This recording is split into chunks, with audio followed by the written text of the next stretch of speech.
Sports. We are Sports. We are Southeast.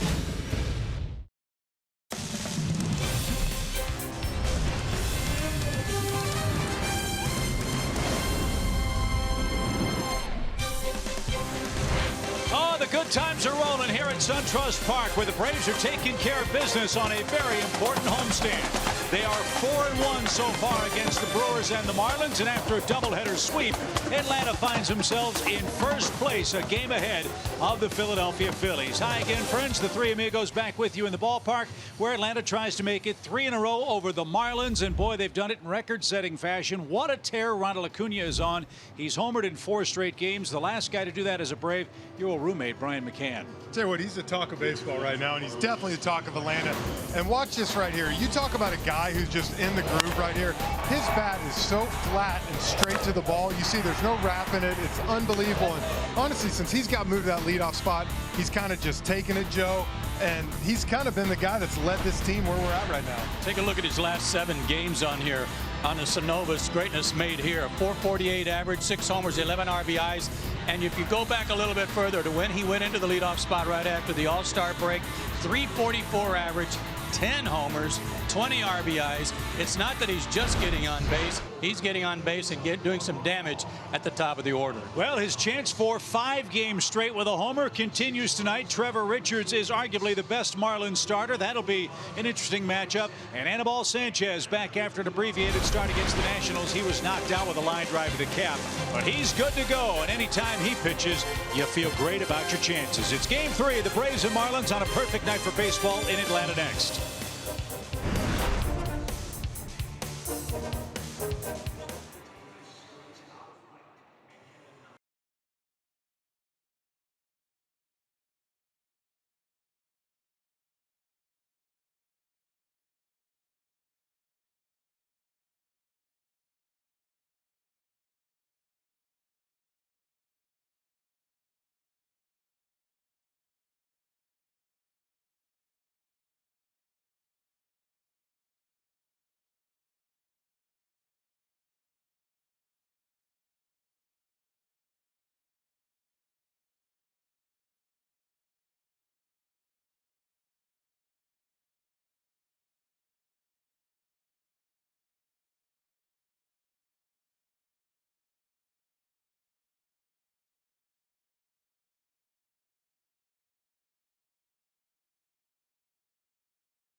The year, and they sent Anibal Sanchez to the mound. He has been one of the most consistent starters for the Braves, and what a story, what a find for Atlanta. One shudders to think where they'd be without Anibal Sanchez in rotation. 6-3, a 2.83 ERA, 3rd best average against it within the division at 172. That's amazing. He's lifetime 1-0 against his old team, the Marlins.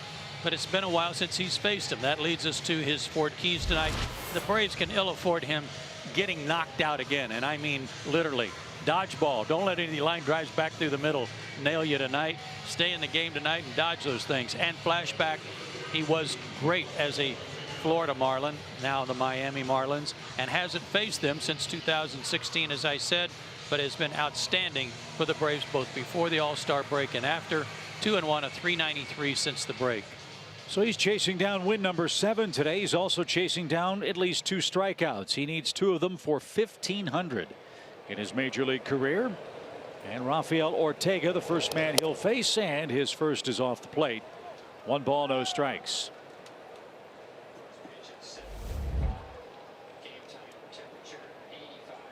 .85 degrees as this ball is hit the other way past Johan Camargo, and Acuna over quickly. That'll hold Ortega to a base hit, his first of the series.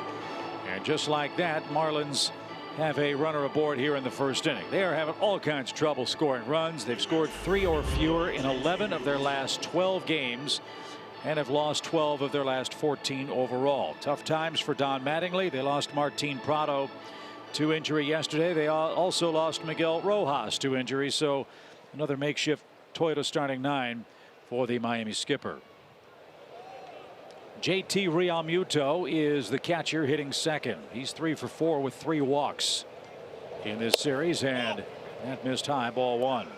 I'll tell you what, after watching some of the highlights, the first 2 innings of Anibal in Washington last Thursday, I kind of got to believe that if he doesn't get hit, Joe, we might win that ball game. I don't think there's any question. Being up about 1-0 after 2, he had thrown 24, 26 pitches in 2 innings.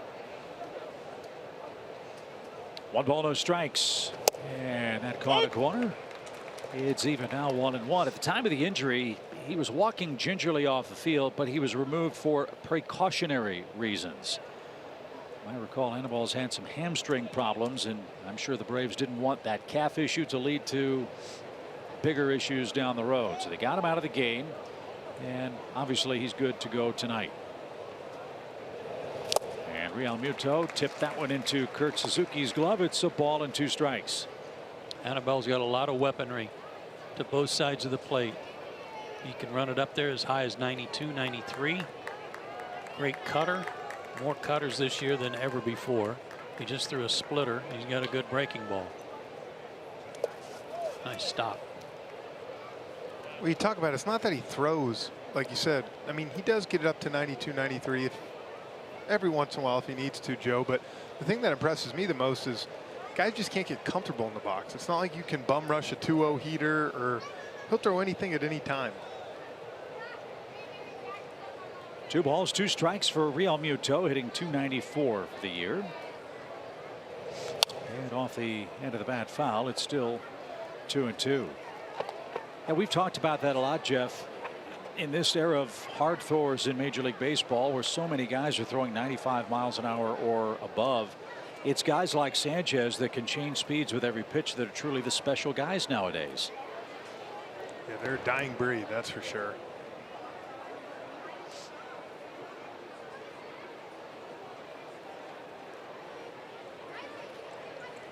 So it's 2-2 for Realmuto again. And look at him pull the string there. A 71-mile-an-hour changeup. And Realmuto way out in front. And there's strikeout number 1499 in his career. That changeup is such a beautiful pitch at around sometimes 68, 69 miles an hour. This one's 71. And I think what's so impressive about this is he throws it for strikes so much. It's not a it's not a pitch, you know. It's not like you're practicing that all the time when you're throwing 90, 91 cutters, splitters, and then to just drop it at that speed, but yet keep it in the zone. That's fouled away at the plate, and Brian Anderson, in the throes of a 4 for 28 slump, is in the batter's box, down a strike with 1 out.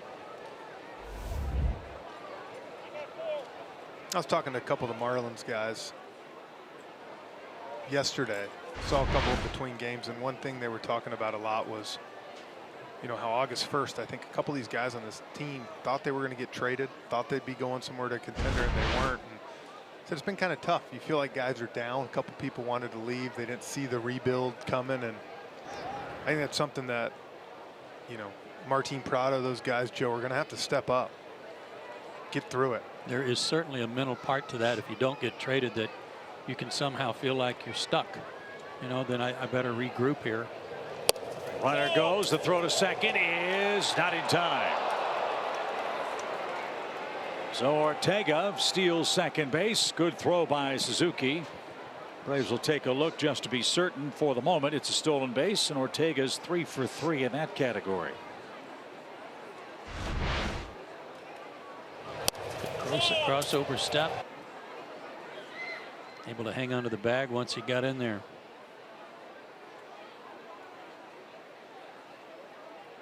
And he was safe. So Anderson with an RBI chance. He's got 53 of those. He's a Rookie of the Year candidate in the National League. And the pitch. Got on and missed. 1 ball, 2 strikes.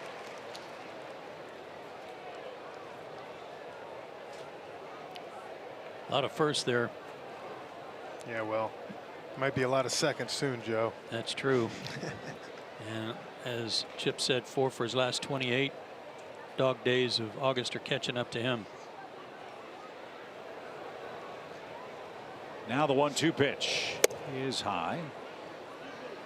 Good choice to run with Ortega here. Among the active players on their roster, Anderson leads the Marlins with 17 double plays. So barring a line drive and some bad base running, Anderson won't hit into one here in the first inning. 2-2, just underway. Sanchez brings it, and he got it. That's number 1500.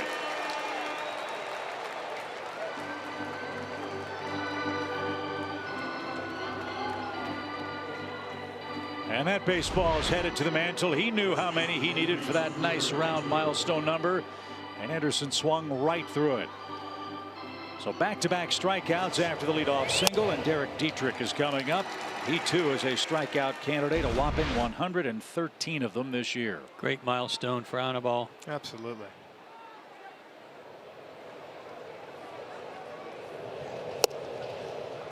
Anibal Sanchez came in, needing 2 strikeouts to join 19 active pitchers with 1,500 or more big league strikeouts. That's a lot. That is a lot. Surprised. I am too. No balls and a strike.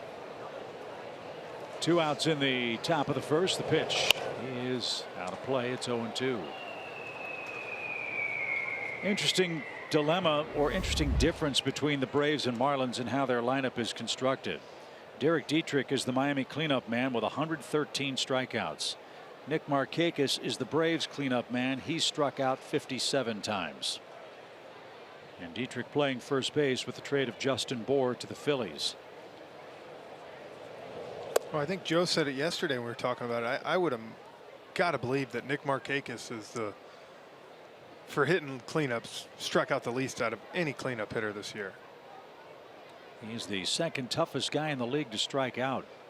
He is the Braves right fielder. And Sanchez turns and fires, and Dietrich didn't chase. 2-2.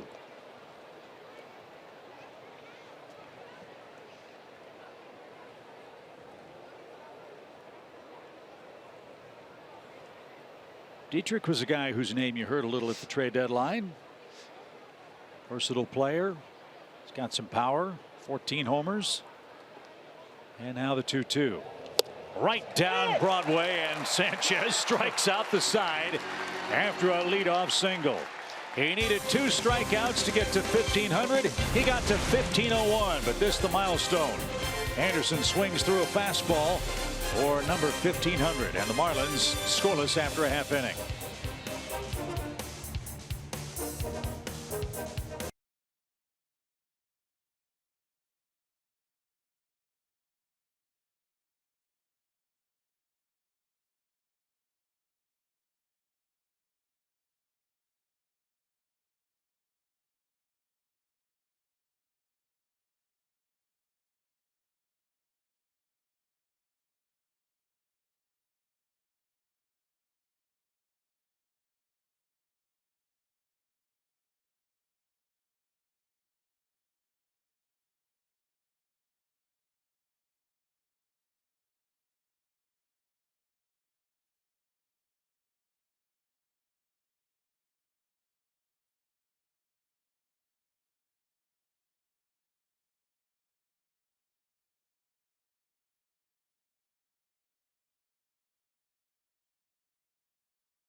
Our opening comments. Ronald Acuna Jr. right now is the talk of baseball. He'll try to continue his historic run tonight against the Marlins in Game 3. He has homered in 4 consecutive games, and he's riding a 7-game hit streak. Atop the Atlanta starting lineup presented by Toyota. The only change is Charlie Culberson. He's batting and playing second for the Braves tonight. Kurt Suzuki alternating starts with Tyler Flowers will be behind the plate. And we'll talk about the Culberson-Albies lineup change after Acuna's appearance against Trevor Richards, who has been terrific for Miami despite a 3-7 one-loss record. Swing and a drive. No. First pitch. No. He has done it again. Oh my gosh.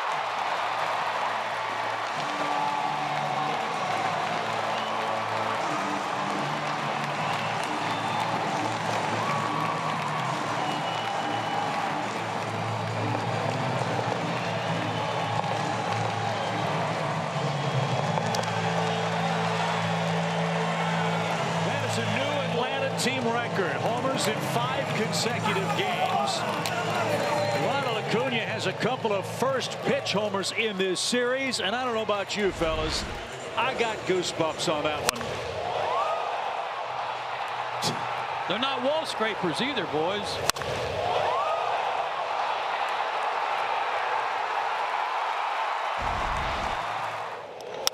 Now Culberson drives one toward left. That ball's to the track. Back-to-back pitches, home runs.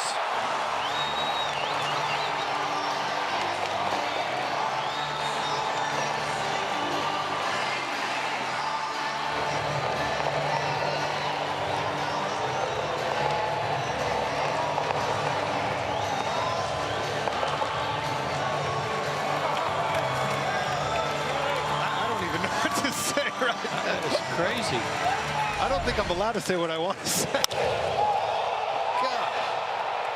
This guy's been pitching great baseball, and he's thrown 2 pitches tonight, and he's behind 2-0. Well, Freddie Freeman ought to be benched. He actually took a pitch. He was wanting to swing so bad, I promise you.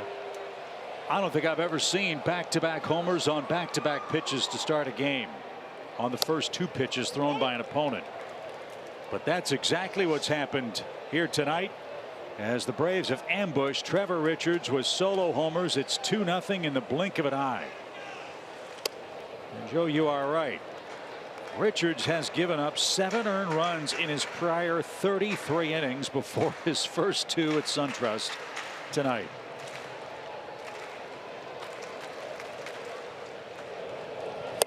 I got to ask, what in the world are you doing throwing Acuna that pitch? I don't know. I was looking at Real Muto. He was set up inside. It was like they thought, well, we can jam him on the first one. Hey, obviously haven't been watching. I mean, Richards has the 4th best ERA over his last 6 starts, and he's given up 3 hits to the first 3 Atlanta hitters. As Freddie Freeman singles, and Nick Markakis is coming up.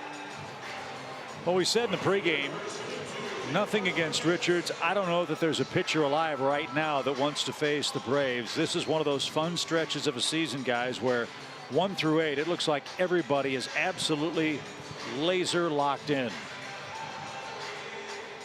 Yeah, this is when baseball's fun, I'll tell you that. Yeah, and they're talking about it still in the dugout. Ender's talking about it with Walt Weiss and the skipper down there. It's just amazing.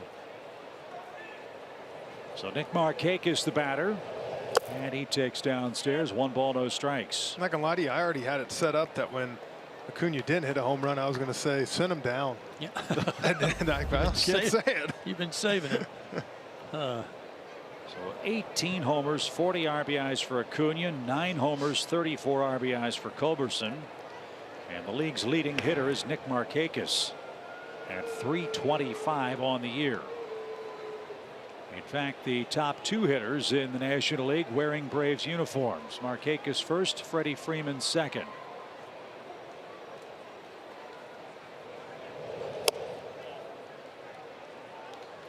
And this incredible 2018 season for Nick Markakis earns him our Zaxby's indescribably good play honors.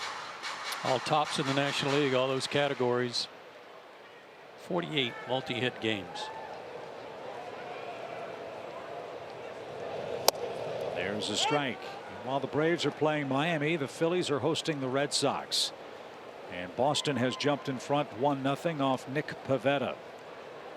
Phillies have won their last 6 at home. They have the best home win total in the National League. That'll be put to the test with Boston. And time called. Richards is 25 years old, 6'2", 190 out of Aviston, Illinois, and Drury University. Yeah, you got to give your scout report now, Joe. I'm hurrying. I'm hurrying. I'm trying to get it in.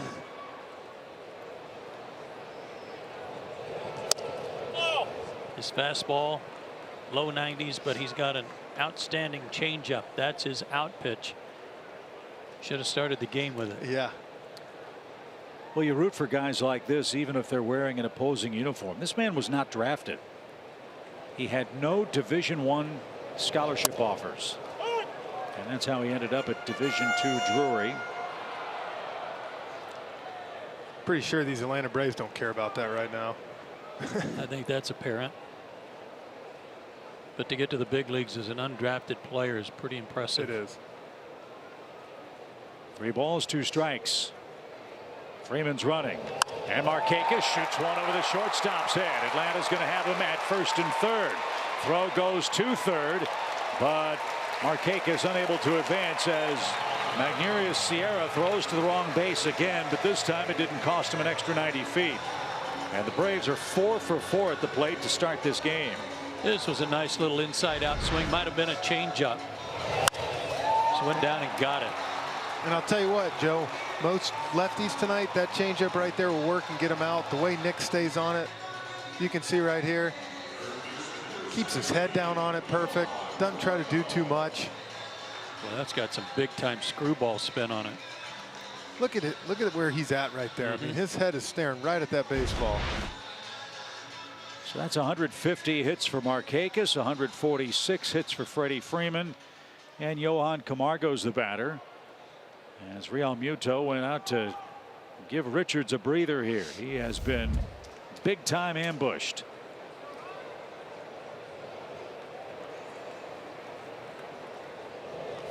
And a swing and a miss by Camargo. See, look at that. I mean, his head is right on that barrel. That's a great picture, isn't it? That is. It's a great picture for kids to look at when they're learning how to hit. You see, there's changeup 2 in a row to Johan right there, and you see him how he kind of pulls his head a little bit, and that's something that Nick does so well. Well, that's what this guy has is reverse splits. Lefties have a hard time with him, sub 200 average because of that changeup going down and away. That's off the screen and out of play. It's 0-2. Well, that's true because we've only seen 2 pitches to the righties. Yeah.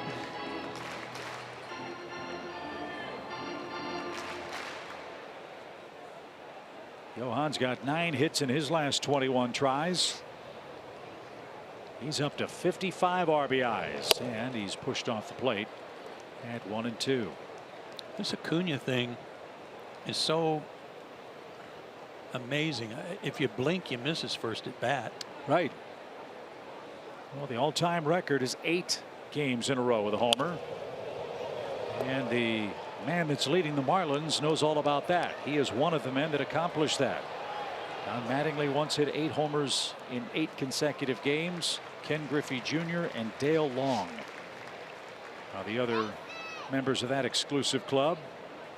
And Acuna is more than halfway to a tie of that almost impossible to consider streak. Yeah. And I said it on the pregame today. I mean, it's the talk of baseball. It's the talk of the town right now. I've had so many buddies. We were out at Andrew Jones golf tournament today. He's like, and caddies, people working out there, everybody asking about Ronald. It's crazy. The 1-2 pitch is hit high in the air into shallow left. Ortega and Riddle converge. It'll be Ortega and no advance. And that's the first out of the inning. Well, get your tickets, folks. The Acuna show continues here tomorrow night. The Rockies are here Thursday, Friday, Saturday, and Sunday. You've got 5 more opportunities to see him play here at SunTrust Park before we hit the road for a week-long road trip to Pittsburgh and Miami. Got a nice crowd here tonight for the Braves and Fish. And Ender Inciarte's the batter with 2 in, 2 on, and 1 out.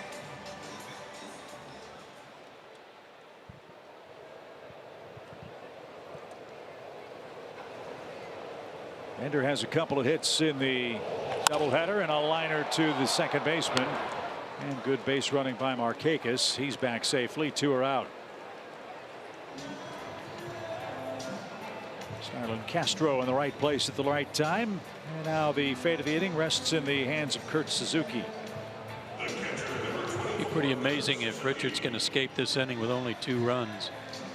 And that was some bad luck there. Ender had stayed back on that changeup just enough to be able to line it there and hit it right at him.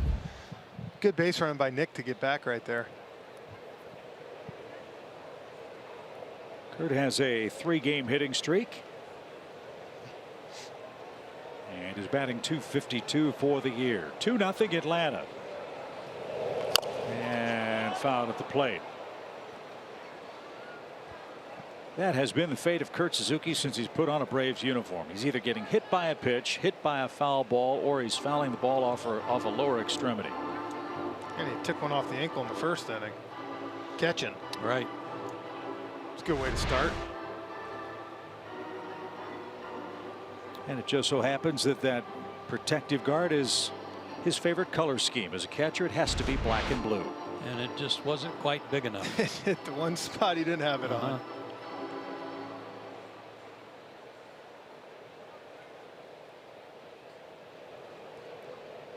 No balls, 1 strike. And that missed inside for an even count.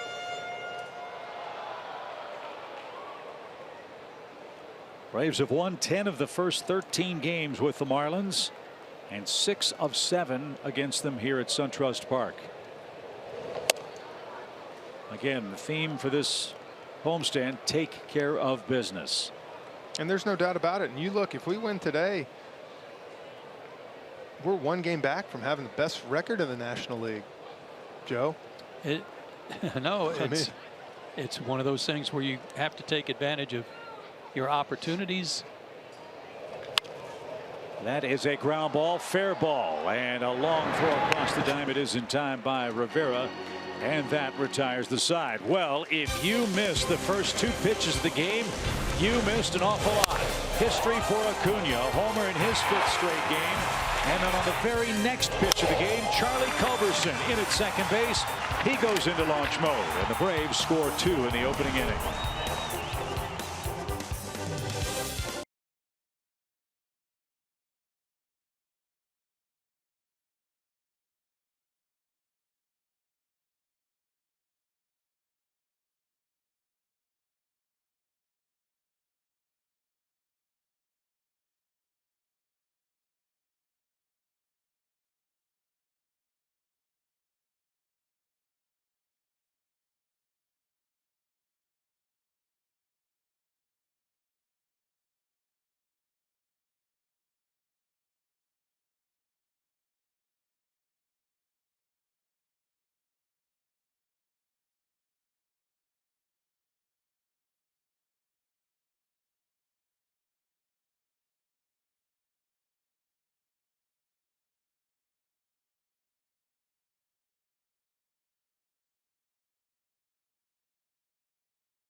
Purchase of a VIP meet and greet package. It's August 31st, and you'll get a chance to say hello, take a picture, get an autograph, And then watch Ronald take batting practice on the field before the game. Space is limited. Get your VIP meet and greet tickets today at Braves.com/VIP.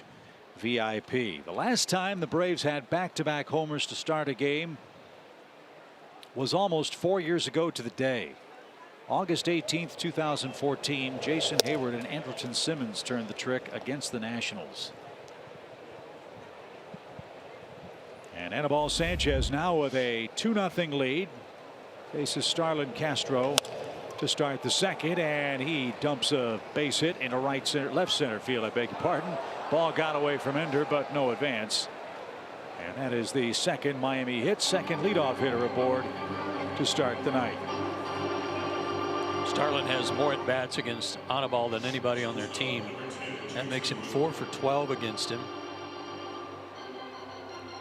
No one else has more than 2. So Anibal back in the stretch for JT Riddle. Riddle is 1 for 5 in the series, batting just .218 on the year. Riddle out of the University of Kentucky, and the pitch is a strike. See, a lot of times, Joe, I'm sure the same thing when you were playing. When you're facing a guy like Anibal and you saw Cast right there, you almost got to get him early. He's trying to get ahead and then start to mess around a little bit and paint corners. It's almost like you want to attack him right away. I don't want to have to try to figure out. High hopper hit toward Charlie. Look at second, but he'll take the sure out. Good play. And 1 out.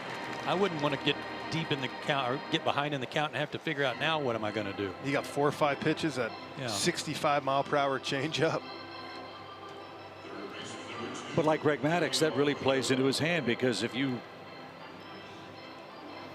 as Anibal Sanchez, have the hitter hit your pitch on the first pitch, even if you make contact, the odds are you're going to be out 7 times out of 10.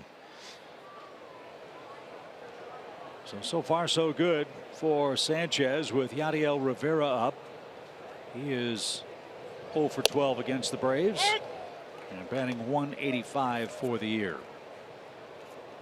Rivera playing third base because Martin Prado is out with a quad injury. Martin got hurt after his first at bat in game 1 of the doubleheader. And then Miguel Rojas came in and hurt an ankle sliding in at third base. And he's out tonight. Don't know if it's more than a day-to-day situation for him. And that's 2 really important veteran players for this Marlins club, guys, that they just can't afford to lose, even with all their offensive problems. They've already got enough inexperienced guys playing without having to plug up those holes. Man. Ground ball hit toward Johan. He'll look the runner back and throw a strike. 2 outs. And you know, Chip, we were talking, Martin had some choice words today. Yeah, he was I don't know if you saw that, Joe. He was really good in the Miami newspaper. And I'm quoting Martin after he talked about the Marlins losing 12 out of 14. It's a direct quote. I think we have to bring a little more energy because it seems we're a little too comfortable with losing games and not doing anything about it. Mentally, we're just coming in and coming out of the clubhouse. It's something we have to address in the next few days, where guys have to take a little more pride, because this is the big leagues. As this one by Sierra is grounded too short, a bobble, and that's going to cost Dansby. So Sierra with a ground ball to short, reaches after the bobble. We'll see how that's scored. But to finish the quote, it took me a long time to get to the big leagues. This is something I take seriously. Hopefully this young group of kids understands how fortunate they are to play in the big leagues. And I think the next few days they're going to hear from me, because this is not acceptable. That's a great line, and that's what veterans on a club like this are for. Step up and let them know it's not acceptable. And I think that's where a rebuild can be dangerous. And this is what I'll say. When the Braves were rebuilding, we gave Freddie Freeman the big contract. Said, we want you to teach these guys how to play, hold people accountable. It's not okay to lose ball games.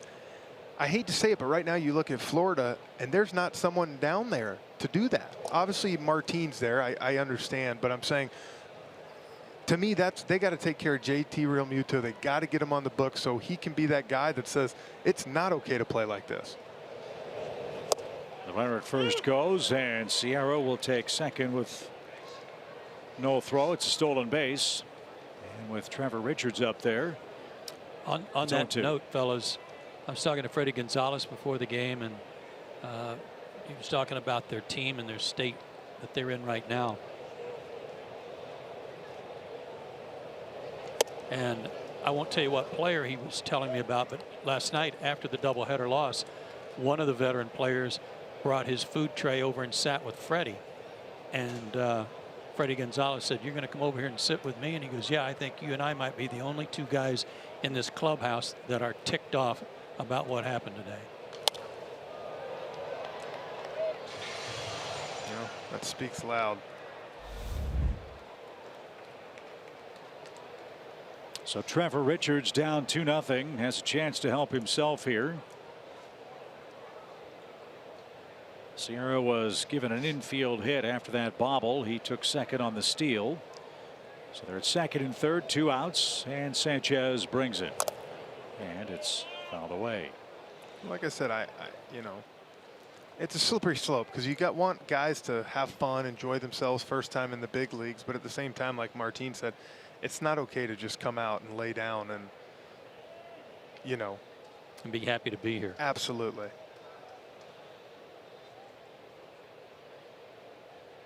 One ball, 2 strikes. And a swing and a miss. So Sanchez pitches around a couple of second inning hits. He has struck out 4 Marlins, and he preserves his 2-0 lead.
Let's turn the clock back to 2007.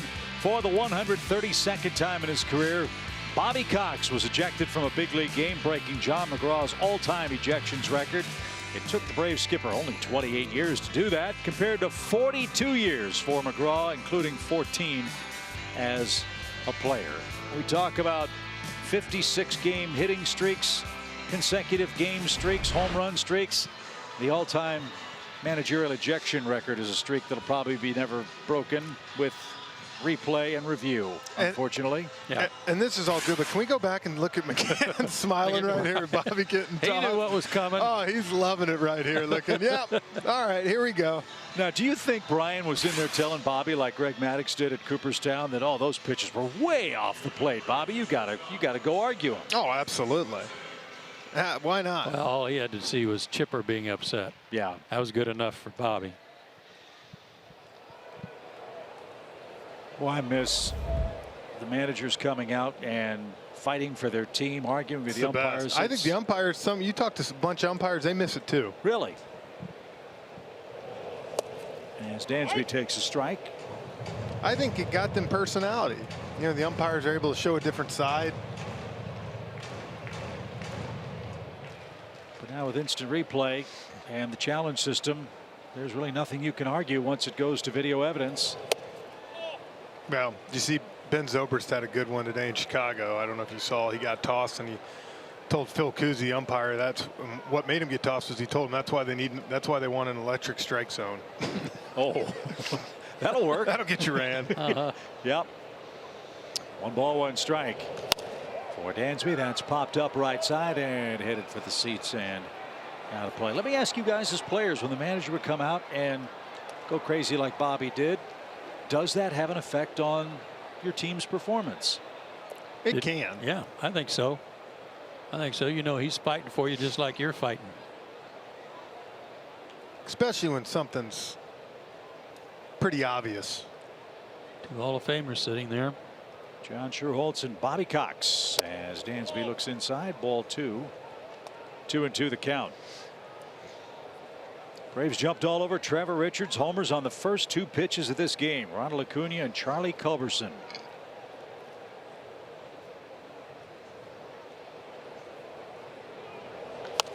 And another pop up. This one behind the plate, Bud.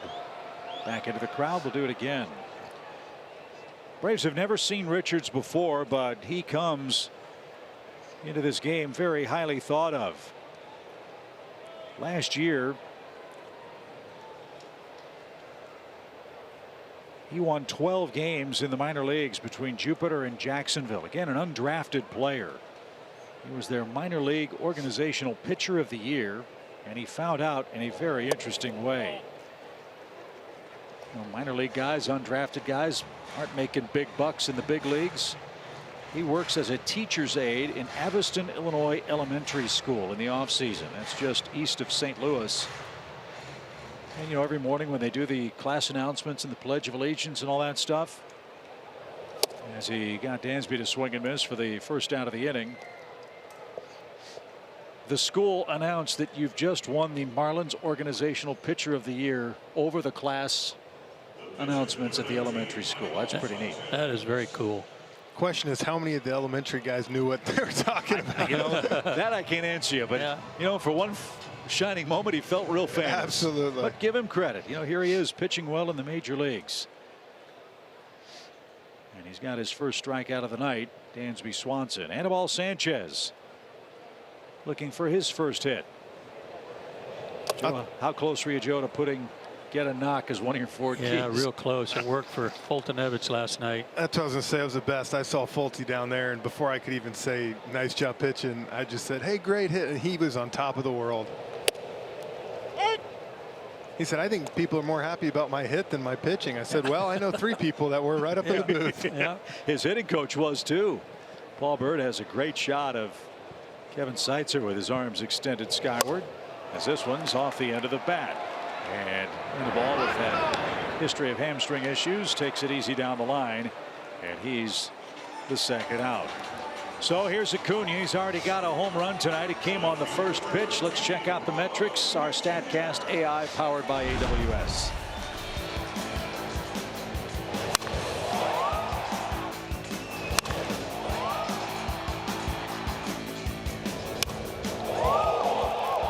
.407 on this one with a 107 mile-an-hour exit velocity. Don't forget the 26-degree angle. That might have been the most impressive part of it. No doubt. And 3 up, 3 down for Richards. And we head to the 3rd inning. Top of the Marlins order coming up, down 2.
local Ford dealer, the Georgia Lottery, and by the All-South Highway Safety Team.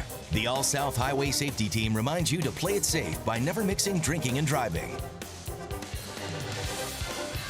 Great start for the Braves. After 2, it's 2-0. Homers by Acuna and Culberson. Anibal Sanchez will face the top of the Marlins order on a pretty night here at SunTrust Park.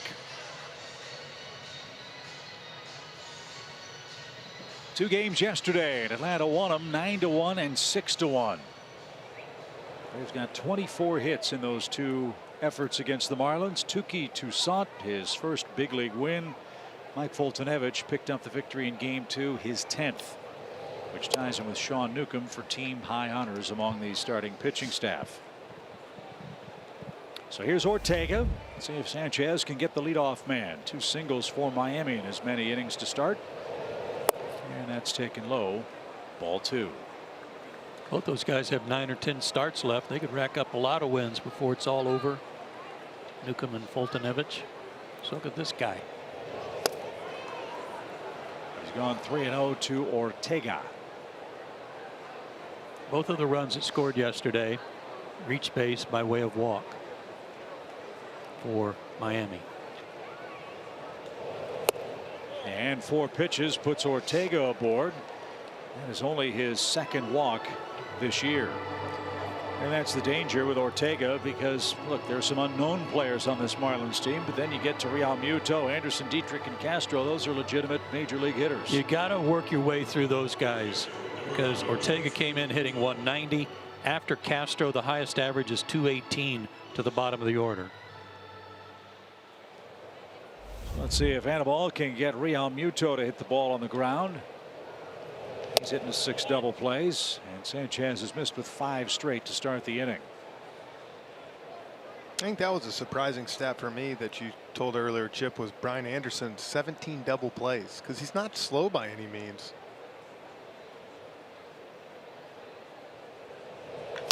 High fly ball, that's trouble. Acuna is back, and that ball is in the seats. JT Realmuto has just tied the game. A walk and a homer here in the 3rd inning, and it's home run number 15 for the Miami catcher.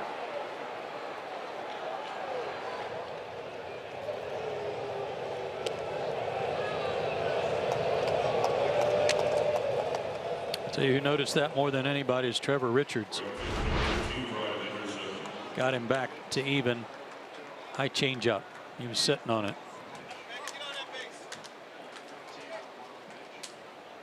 So Sanchez has allowed his 11th home run. And we are tied up 2 apiece. And here is Anderson, who struck out his first time up. And a bouncing ball to short. Dansby retreats and throws a strike. 1 out. Doesn't matter who you are, doesn't matter how accomplished you are, what ballpark you play in. A walk and a homer is a bad combination. We've seen that quite a bit all around Major League Baseball with the 3 outcome offense. Home run, walk, or strikeout. Miami used that to tie the game here. Here's Dietrich.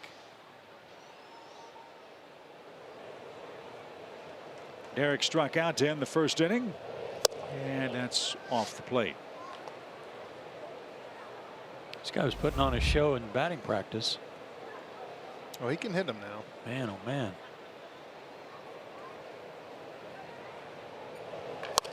That's it to the right side. Charlie's got it from the cut of the grass, and there's 2 outs. But that's one thing I love, guys, about Anibal is he gives up that home run, but it just doesn't faze him. I know he's mad. I guarantee he's a lot more mad about the walk than he was the home run. Sure. For just a 4-pitch walk, you know, you hang a pitch to a guy like Real Muto, he's probably going to do that sometimes, but he's come back with 2 nice sequences here to get 2 quick outs. And Castro's the hitter. He got busy early in the count. Let's see what Anibal does with him. It's a belt high strike. Starlin's had a terrific career with the Cubs, the Yankees, now with Miami. I was surprised that he wasn't talked about more at the deadline as a veteran player. I thought Milwaukee would have been a great location for him as a natural second baseman instead of moving Travis Shaw after the acquisition of Mike Moustakas. If they talked, I don't know about it. But here he is, still with the Marlins. As that ball bounced up there, 2 balls and a strike. Did you understand what I was saying earlier, though, about if you don't get traded, how you mentally have got to have a little talk with yourself, like, hey, I just got a half a season to play here. I got to get my mind right and keep trying to do everything I can to help the team win. Well, especially when you think you hear a big fire sale and then really only 2 guys get traded, and then Boyer the other day. You know, I'm sure a lot of these guys were figuring we're going to lose 5, 6 different guys, and all of a sudden, oh man, we're going to be here for another 2 months. Well, Castro's got another year on his deal. He's 28 years old. And already a 4-time All-Star. And the plate jumping around on Sanchez here. Bookend walks with 2 outs here in the 3rd. And JT Riddle's coming up.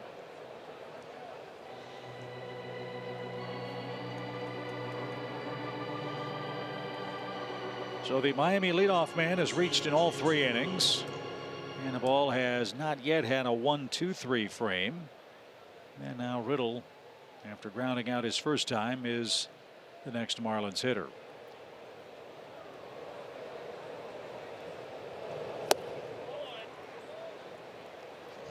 Uncharacteristically, almost a 50-50 ball strike split for Sanchez to start. Not quite as sharp as we've seen.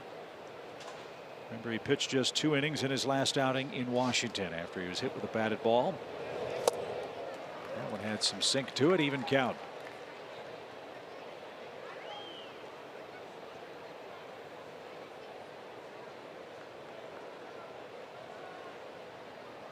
JT Riddle made his major league debut against the Braves last April 17th. And the runner goes. The pitch is high. The throw to second is late. Picked a great pitch to run on. And Castro has his 6th stolen base. Yeah, almost like he was waiting for that one and knew when it was coming. Perfect pitch to run on. No chance at all for Kurt.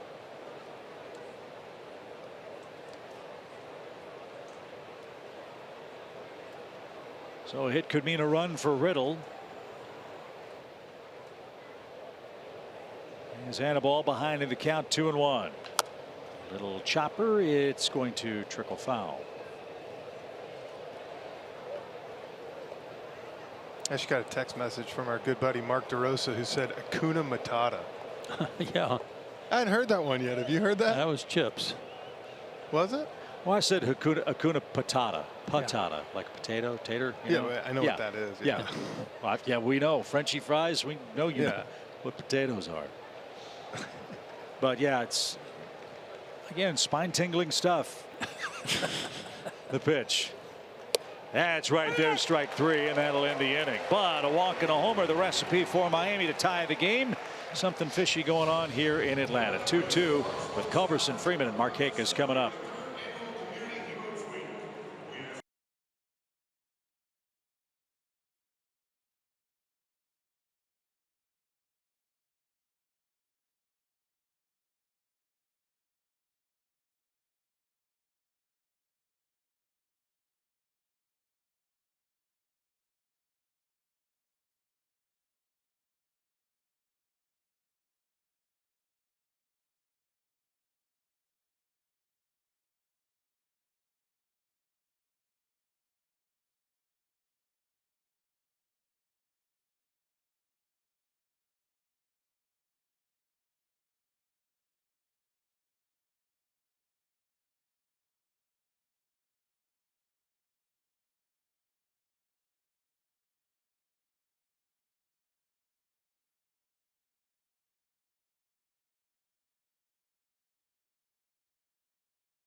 Weather report.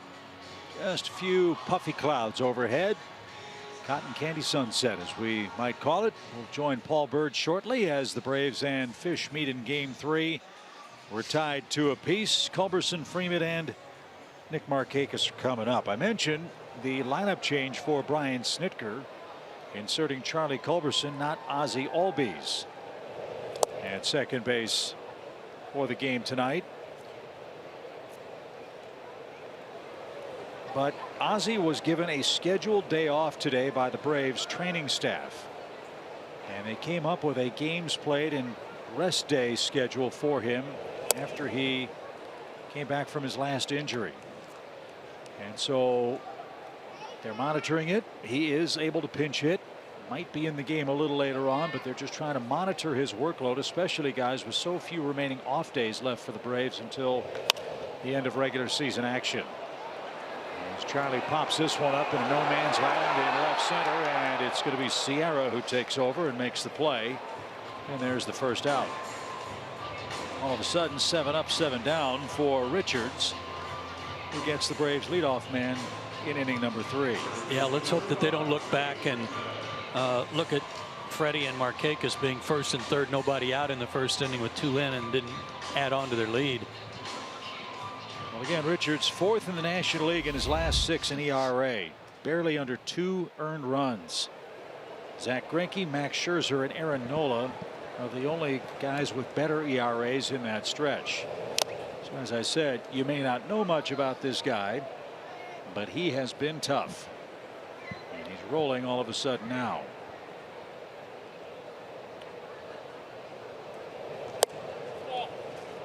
Fastball in after the changeup away. If he throws that changeup away again, I mean, it's set up perfectly for Freddie to hit it through shortstop and get on base.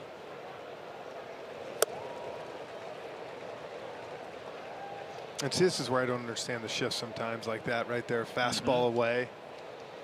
Seems like you're pitching against defense. Yeah. He took a shot the other way and fouled it off. It's 2 balls, 2 strikes. And now with 2 strikes, Miami changes their defensive shift. Still 3 guys on the right side, but the man that was playing third moves over to be near second base.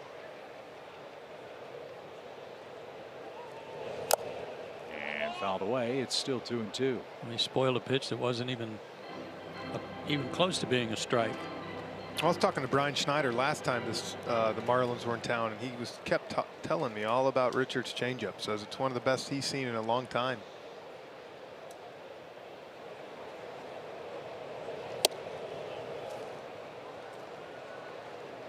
And I think we're going to come back, you know, hopefully not be talking about a loss, but that first inning to get first and third with no outs after we'd hit those 2 home runs really kind of seemed to settle him down, Joe.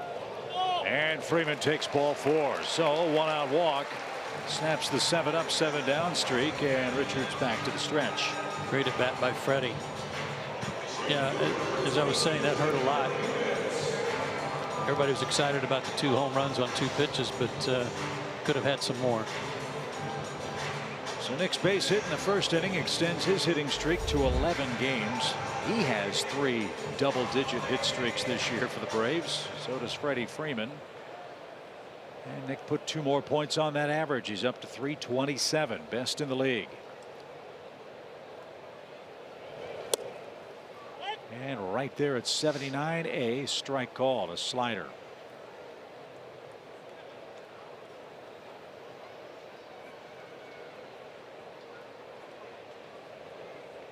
Two-2 game, home third. And a high towering fly ball to right. Anderson into the corner is going to have room near the line.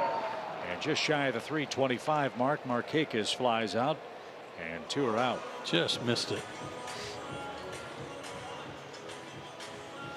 I think at first Nick thought that was going to go foul too. It almost looked like he kind of looked at it, and then it kind of blew back a little bit in play. So here's Camargo. He was the first Brave to have a crack at bringing home Freddie Freeman from third base. He popped out to shallow left. Ender followed with a line out. Kurt Suzuki grounded out to end the 2-run Braves first.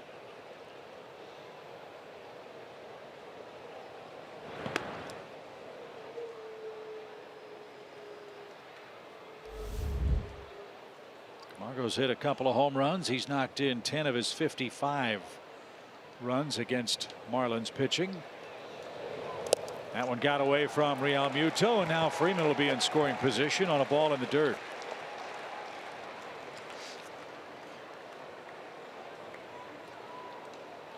JT thinks that's one he should have knocked down. We'll take a look and see. Wild pitch.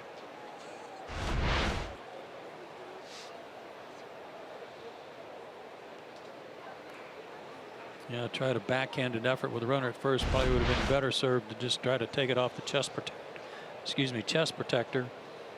Keep it in front of him. Good lead by Freddie. The 1-0 pitch. And Johan has been befuddled by that changeup so far. He swung through a couple of them in his first 2 at-bats. Good thing about Johan, though, if he somehow hangs one of them.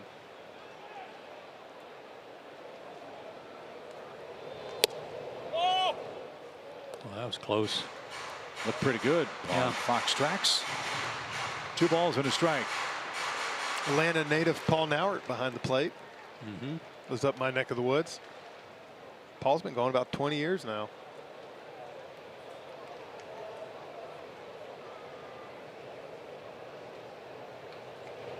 Way outside, ball 3.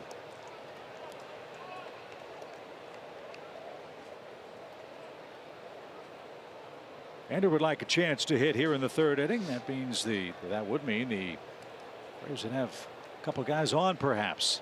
This is where you want Johan to be smart. 3-1, base open. I would imagine you're going to see a changeup low and away and try to get him to roll over. Yep, you've got a pitch to work with, so why not look for his #1 pitch? And there was a changeup right there, 3-1, and you're going to see it right here again. He ain't going to try to trick him right here. I wouldn't think so. So here we go, 3-2 for Johan Camargo. And it's smoked into center field, a base hit. Here comes Freddie around 3rd. Sierra fields it cleanly, but too late to keep the Braves from taking the lead again. Thank you very much, Joe. I'm amazed. I really am. I mean, he threw a first pitch fastball to Acuna to start the game. I was flabbergasted by that, and I'm really stunned by this. 92 fastball, 4-seamer. Right down the pipe. After 2 great changeups. Yeah, thank you. And if there's one thing, Ronald, Johan, Ozzie, those guys do not miss fastballs. I don't care if you throw 4 changeups in a row, guys. If you throw that fastball, they're ready for it. So the Braves cash in Richards' first walk, and RBI for Camargo. It's 3-2 Atlanta. And now Ender drives one into the right field corner. That's down for a base hit. Long run for Anderson. Here comes Camargo around 3rd. They're going to wave it. Helmet goes flying. Relay from Castro. Won't be made. It's a triple. And it's 4-2.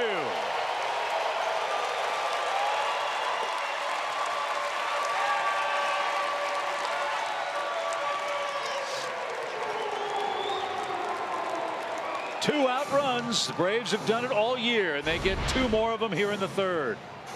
Ender got robbed. Remember that first pitch line drive right at Castro his first time up. He picked on another first pitch and hooked it. And that's one thing I like about, you can tell, Joe, that Ender's back and swinging the bat like he wants to. Because a lot of guys, they line out the first time and making out. They're taking that first pitch a second time. A lot of guys do that. They don't want 2 balls seen, 2 outs. But Ender saw the ball in the zone and decided, you know what, I'm going after it. In a game like this, too, little things can add up to big things. That ball dying at the base of the fence meant Anderson had to run a long way to go pick it up, and whatever he was thinking about with that cannon for an arm, he had no chance. All he could do was get the ball to Castro, who put it in his pocket, and by the time Castro even thought about a play at the plate, Ender was on his way to 3rd base. That worked out perfectly for the Braves, who have their 2-run lead right back. So here's Suzuki. Kurt bounced out his first time up. After a quick meeting, Richards back on the beam with a called strike. And this man had given up 7 earned runs in his last 6 starts. The Braves have tagged him for 4 runs in the first 2 2/3 innings in this game.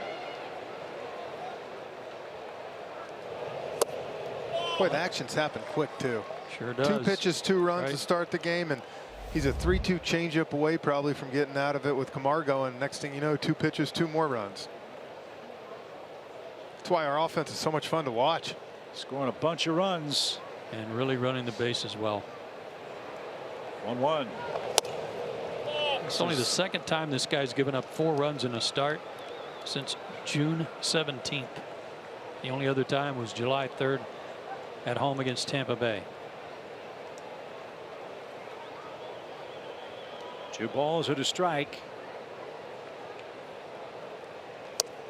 And now 3-1 with Dansby waiting next.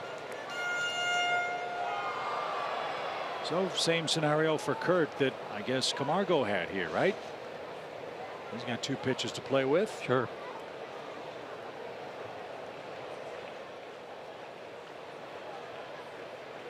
Swing and a shot to left. Boy, that was cracked. But right at Ortega, and Suzuki tosses the helmet in disbelief. You can't hit it any better than that.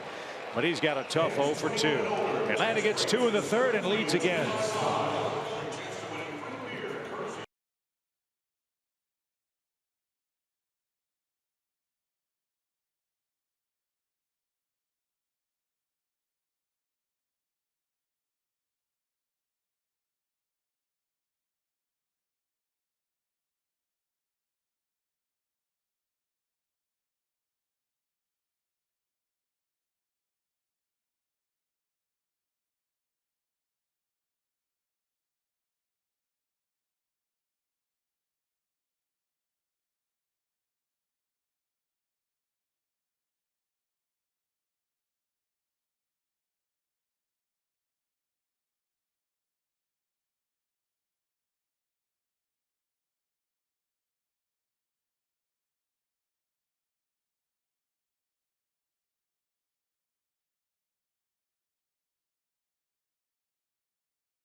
Mark Kotsay became the second Brave to hit for the cycle. First, of course, was Royal Albert Hall.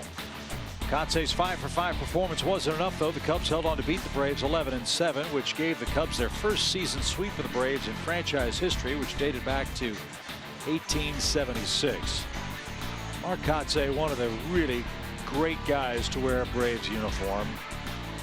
What a night. And a super night. Yeah, I remember that. It was, you know, not only get the cycle, he's 5-for-5 and 2 doubles. Yeah. 2 doubles. So, what a night. That's a real good night. 12 total bases. Shows you where we were at, though, losing. Yeah. Well, Well, could have done without that part. we weren't going to go there, but that was on the card, so we had to read that. But doesn't spoil Mark Kotsay's special night as Yadiel Rivera, the 7th place hitter for Miami, leads off. See if Sanchez can have a shutdown inning, but this one's starting like the 3rd did when he walked Ortega on 4 straight pitches. He's behind the 3rd baseman, 2 balls, no strikes. And bounced foul. It's 2-1.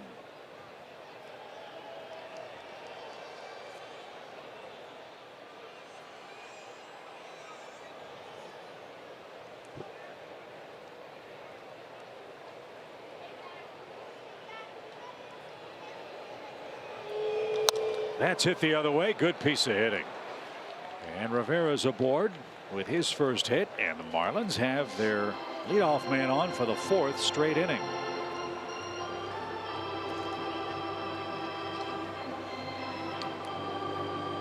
Rivera has seen some time in the big leagues before with the Milwaukee Brewers. He'll get a long look with Prado and Rojas hurting. And that's his first hit against the Braves this year. Here's Sierra. Magneuris Sierra came over from the Cardinals in the Marcell Ozuna trade. He has an infield hit, sharply hit ball up the middle. The Dansby bobbled, and Sierra's speed allowed him to outrun the baseball. So he's 1 for 4 in the set. Tough man to double up. That one's hit toward short. Second one. Charlie's turn.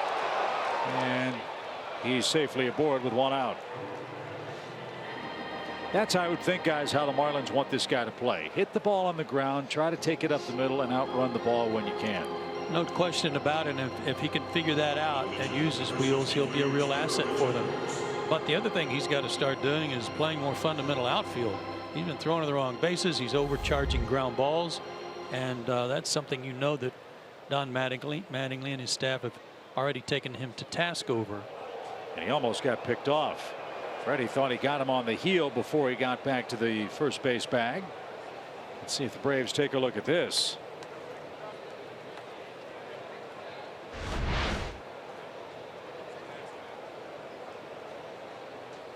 Tagged 1 foot while the other one was on the base.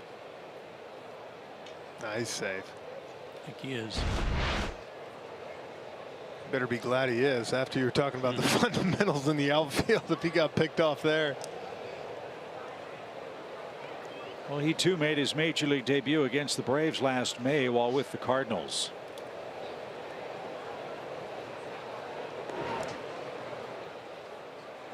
And last year, you might remember, when he came to the big leagues, he played at Palm Beach and Springfield. He was an A-ball before he got the call to the big league Cardinal club. And in 22 games, he hit over 300 in St. Louis. Well, you said with that speed, if he puts the ball in play, he's got a chance to beat everything out. But I think Joe said it best. Your defense is one thing he's got to have. That bunt is pushed foul. You think about Billy Hamilton with the Reds. He goes through stretches where he can't get on base, and they work with him to try to bunt more, hit the ball on the ground more. But one thing that he does not mess up on his defense. He's an excellent defender. Well, and that's what's going to keep you in the league, even if it's not in a starting role down the road. Being fast, playing defense, that'll get you a job.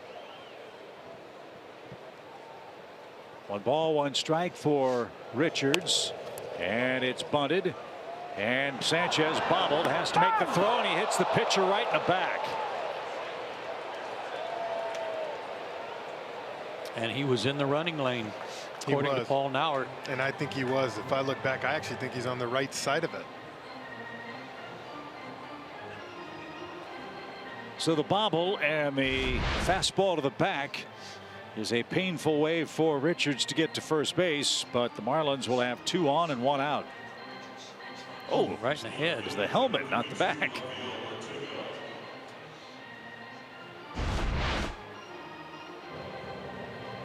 So back to the top of the order with 2 on in a 2-run Atlanta game. I'm assuming that's sacrifice E1. Ortega has a single, a walk, and he scored ahead of Real Muto's homer. Ground ball at someone here would be nice. There's the shot through Culberson. However, it's headed for right center field. That's going to score a run. The throw's going to come to second. It's going to be a little late. And Ortega jumps all over a first pitch, and Miami's down a run, and they've got 2 in scoring position with 1 out.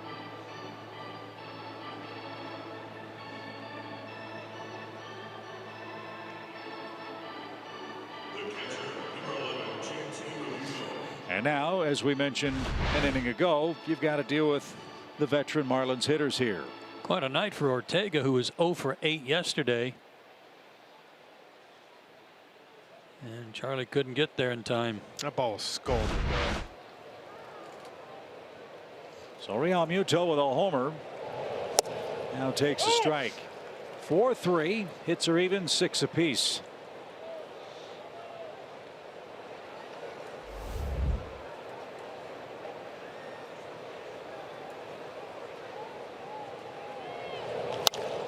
And JT behind now, 0-2. And we talk about it. Joe said it earlier. Walks and errors will kill you. Two of them that's cost us tonight. Walk and an error.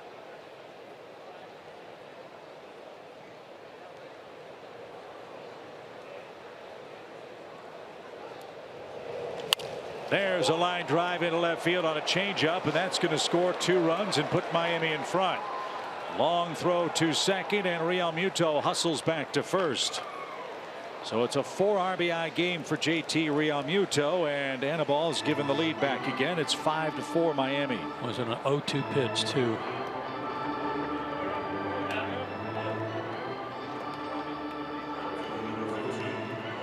We know earlier in the game, Joe, he got him on that slow changeup, and he tried to go back to it right there. And I thought on the home run he was absolutely sitting on it, waiting on it.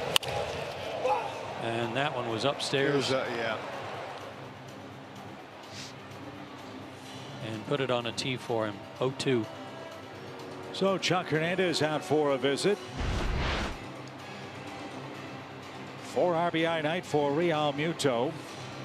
And now Anderson's the batter. He is 0 for 2 with a strikeout and a ground out.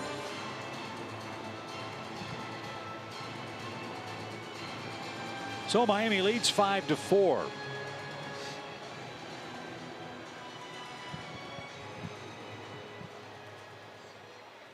This is a embarrassment of riches for Richards offensively. His last 3 games, the Marlins had scored a total of 4 runs. They've given him 5 so far tonight. And fouled away by Anderson. Well, they are up there hacking early in the count. Strike 1.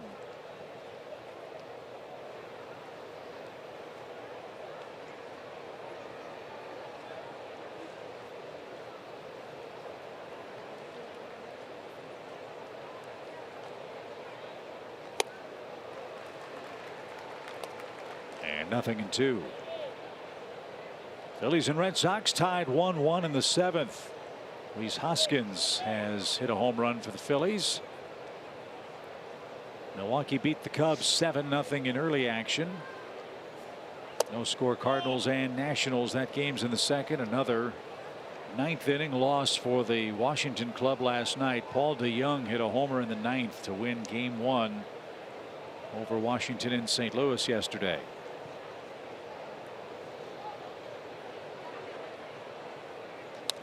And you know, the Nats were down 6-4 going into the 9th inning. Yeah, they rallied in the 9th. And they scored 2 off Chuck Norris.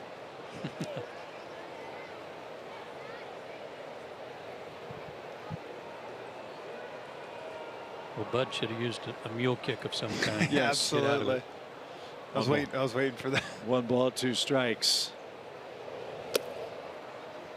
I mean, that's just 2 heartbreaking losses in a row. That's got to be one where you just sit there and it's like. Well, that loss put Washington 7 games behind the Braves. They're 6 games behind the Phillies in the East. And Washington also 6 back in the wild card race. They are rapidly running out of time. They're 8 behind the Braves in the loss column too. That's smoke to Dansby off the heel of his glove. He'll fire to first and he'll get Anderson. Couple bobbles by Dansby at short in this game. But Atlanta gets the 2nd out, and Dietrich will be the hitter with Real Muto at second base. Thought they might have a chance to double Real Muto off first base if he caught it in the air, but. And that was a tough play. I think Dansby was trying to figure out, can I catch it in the air, or is this one I got to back up and get it on 1 hop? But the important thing is he got 1. So Dietrich 0 for 2 with a strikeout and a ground out. Braves have given Miami an extra out here. Let's see if Sanchez can pitch around his error. And it's a swinging strike for Dietrich. A foul ball to the right side. 0-1. Cardinals just scored against Washington. That's in the 2nd inning. 1-0 in St. Louis. Gio Gonzalez and John Gant are the pitching opponents. And the 0-1 is rolled to Charlie. He's got it, and that will retire the side. Miami, though, scores 3 times. Huge night for Real Muto. He's knocked in 4 of their 5 runs.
Well, it's Community Heroes Week. Dollars to Bronco.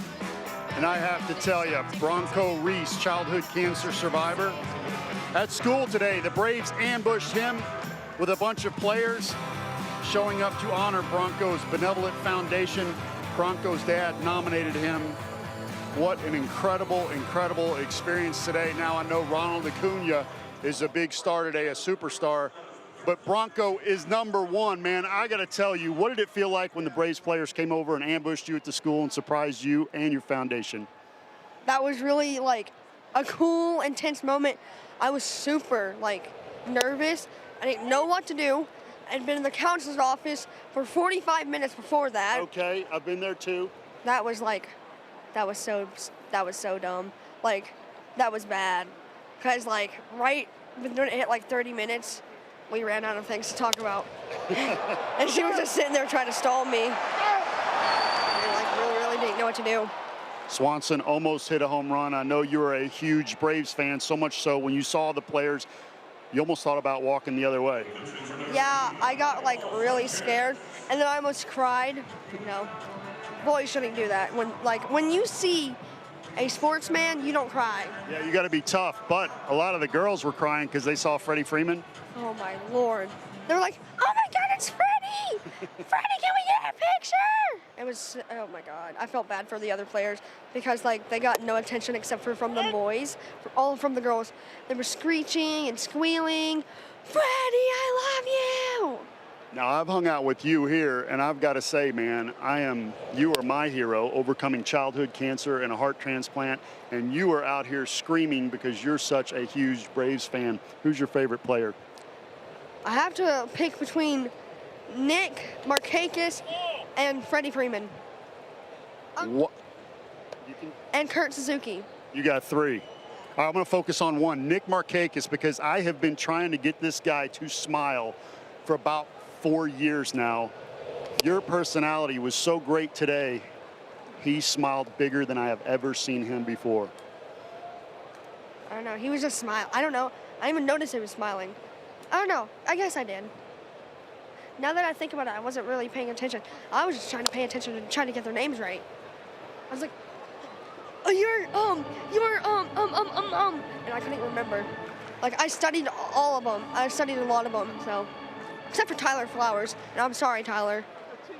Hey, I don't know what kind of career you're looking at or studying for in school, but you're a pretty good talker. You may want to consider broadcasting.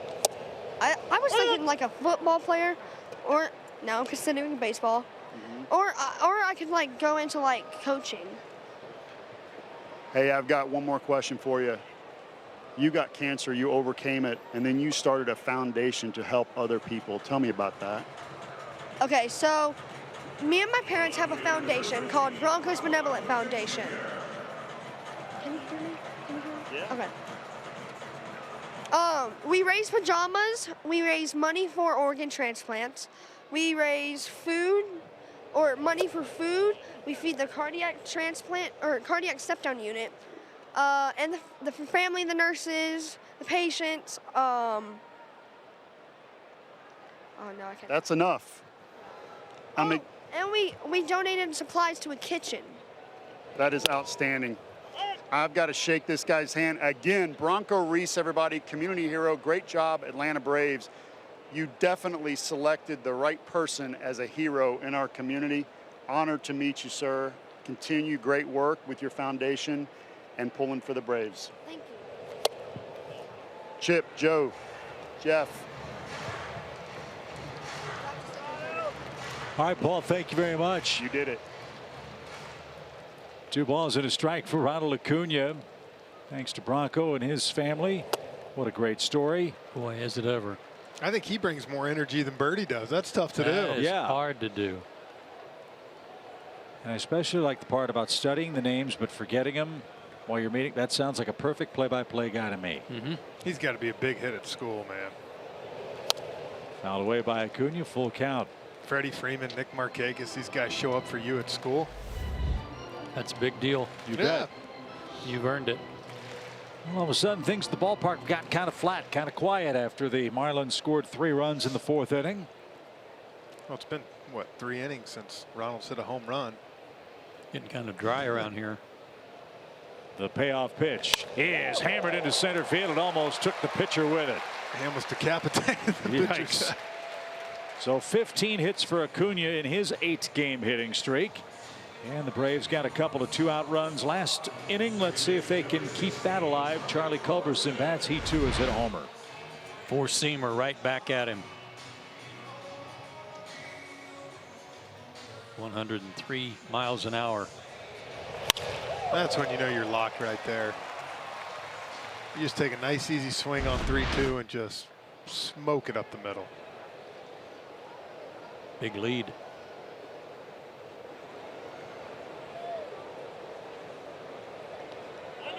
And time called.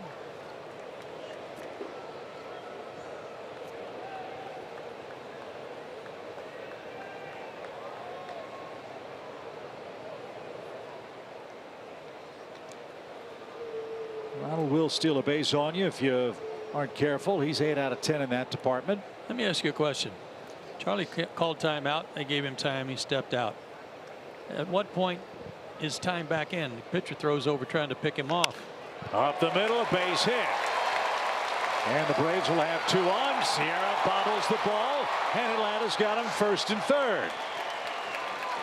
Man, oh man, Sierra really having a tough time defensively in this series. So that'll be a single and an E8. You know, Joe, look right here at Sierra when you watch him here in a minute. The thing he's doing, and I've seen this the other couple, watch this. Ronald acts like he's going, he's not even looking at the ball. All of a sudden he looks up every time. And, you know, he's got to concentrate. Look at that right there. You see his eyes go up. He's not even looking the ball in the glove. He's lucky that ball just stopped right there. He is very lucky. Didn't get right through him. That's his 2nd error on the year. And Freeman's reached twice. He singled, walked, and scored. Oh, what a cut. Steve Reich won, though. That play before, though, Charlie called time, stepped out. He had not gotten back in the box, but in between, the pitcher's thrown to first for a pickoff. Time was still out, wasn't it? I would assume. I've seen it both ways. Sometimes umpires will tell you we put it back in. I don't. I've stolen a base thinking I stole one time, and they said it was timeout. It's like, that's why I got a good lead. Yeah. There's the change. That was about as good a one as he's thrown tonight. So Freddie earned a walk his last time up. pretty much gave up the inside part of the plate, trying to make sure he had the outside covered on that changeup. Let's see what happens now. 0-2.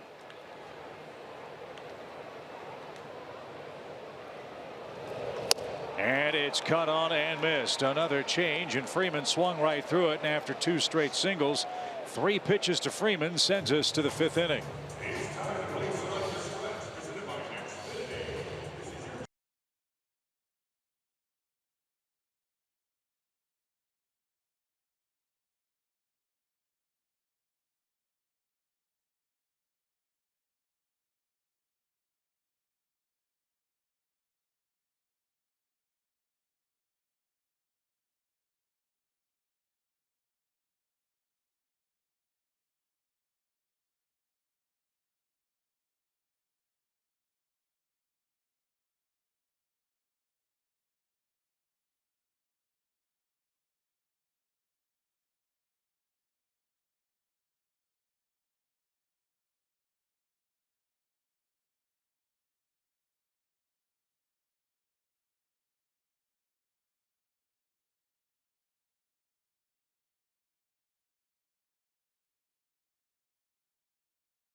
On 5-4 in the 5th, and this one, well, Community Heroes Week continues this whole week. In case you missed Bronco Reese and you want to donate, go to more information on Broncos Benevolent Foundation. Visit broncosheart.org. And if you know someone who should be honored during our next Community Heroes Week, you can nominate them by visiting braves.com/communityheroes. All right, Paul, thank you very much. Top of the 5th inning, Castro, Riddle, and Rivera coming up for Anibal. He needs to have an easy inning. He has not had an easy time of it tonight because the leadoff man's gotten it on in all 4 of his innings of work so far. He's down a run, 5-4 after 4. And Castro with an awkward swing fouls that one back.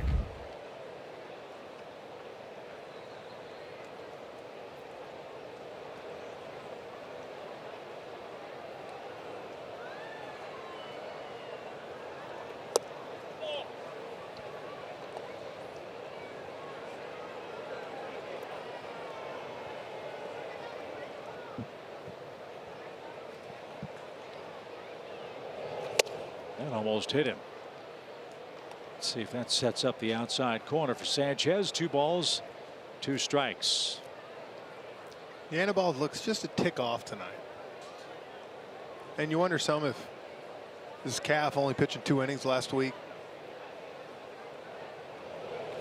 That's tipped and caught. Suzuki held on for out number 1. And the all-important leadoff man for the first time is down for Miami. Gives Sanchez his 6th strikeout. Yeah, I think he is just a little off. He's had a couple of real misplaced changeups to Real Muto that have cost him 4 runs. You wonder if a guy like him needs his reps, needs to keep pitching. You think about when he came off the disabled list, that was his one shaky outing, really, to me, in the last 7 or 8 that he's had. He had, what, 12, 13 days off. Right. You know, just didn't have the control, the placement. Yeah, that makes sense. Rhythm guy needs to stay in turn. As this one's popped up, shallow center. Dansby back pedals. Ender is there, calls him off. And just like that, there are 2 outs. And here's Rivera. Top of the order has been awfully tough. The bottom of the order has given Anibal some trouble too. Rivera, Sierra with singles.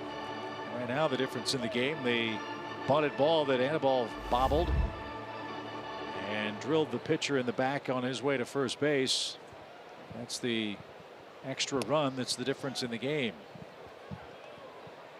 Well, and it is, but I think if you're Anibal right here, you want to throw another inning or two and keep them right where they're at, because I don't think the Braves are going to stop offensively where they're at right now. They're hitting, they're swinging the bats, Joe.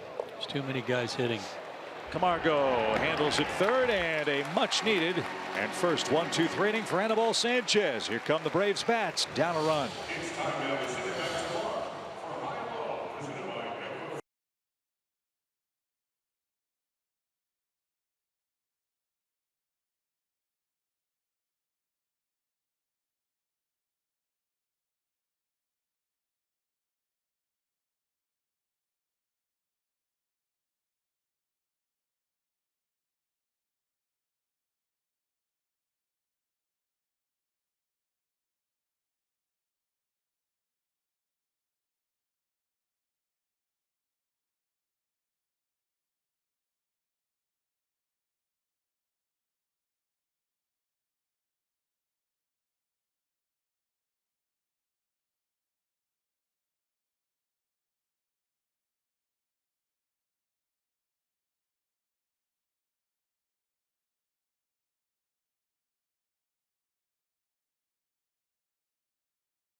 Braves got off to a big bang. 2 homers on the game's first pitches from Trevor Richards, but he leads by a run 5-4 with the 4, 5, and 6 hitters coming up for the Braves. It's the 5th inning.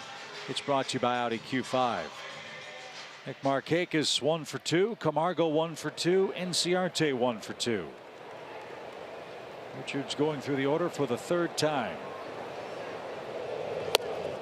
And delivers a high strike. Chip, I think you'd look good in an Audi Q5. No balls and a strike for Markakis. I don't know if my buddy Tim Lambert would like that as much. You know, with all my great singing career on those Landmark commercials, we couldn't possibly. That is true. I forgot about that. What an actor you are. Yes, 1 ball, 1 strike. And the pitch is popped up. Will it stay in play? It's over by the Marlins dugout, and it's up against the screen. And the count 1-2. Well, anytime somebody just yells action, you ought to watch Chip really go. Did y'all see the stat with Joey Votto a while back? Oh, yeah. Yeah. That in his whole career, he's never popped up to the catcher or first baseman or pitcher. How's that even possible? I don't know. Wade Boggs had something like that. I don't think he ever fouled out. Yeah, we talked about that earlier this year. Somewhat ironic for a man that ate chicken before every game. No fouls. Pretty sure within the first week of my career, I put it to every single person on the field for now. Sprayed it around, got everybody involved. Just went ahead and got it done with. 1 ball, 2 strikes. Base is empty for Nick. And that went back to the mound. He is relentless with that changeup. It's his best pitch. It's gotten him in trouble some, but now he's riding it and leading the game, and he got Markakis to tap back to the mound, 1 out. Here's Camargo. As Joe said earlier, you hope that first inning missed opportunity to add on won't cost the Braves. And first and third, nobody out, 2 in, and settled for 2 in the opening inning. Camargo popped out in the first and got a fastball in the third inning, which surprised everybody, and he didn't waste it. He ripped a run scoring single for the 4th Braves run.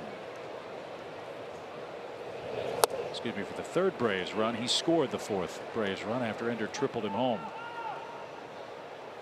Oh, a great statistician, Jared Burleson up here, guys, told me that you know how Votto hasn't done it? He just hasn't hit it to him. So that makes sense. That's really nice of him to give me that answer. Mm-hmm. He's been on top of his game the last 2 days. That's a good reason.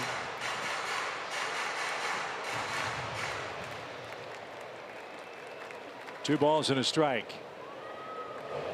And a line drive. That's going to get down for Johan. The tying run's aboard in front of Ender. So a 2-hit game for Camargo.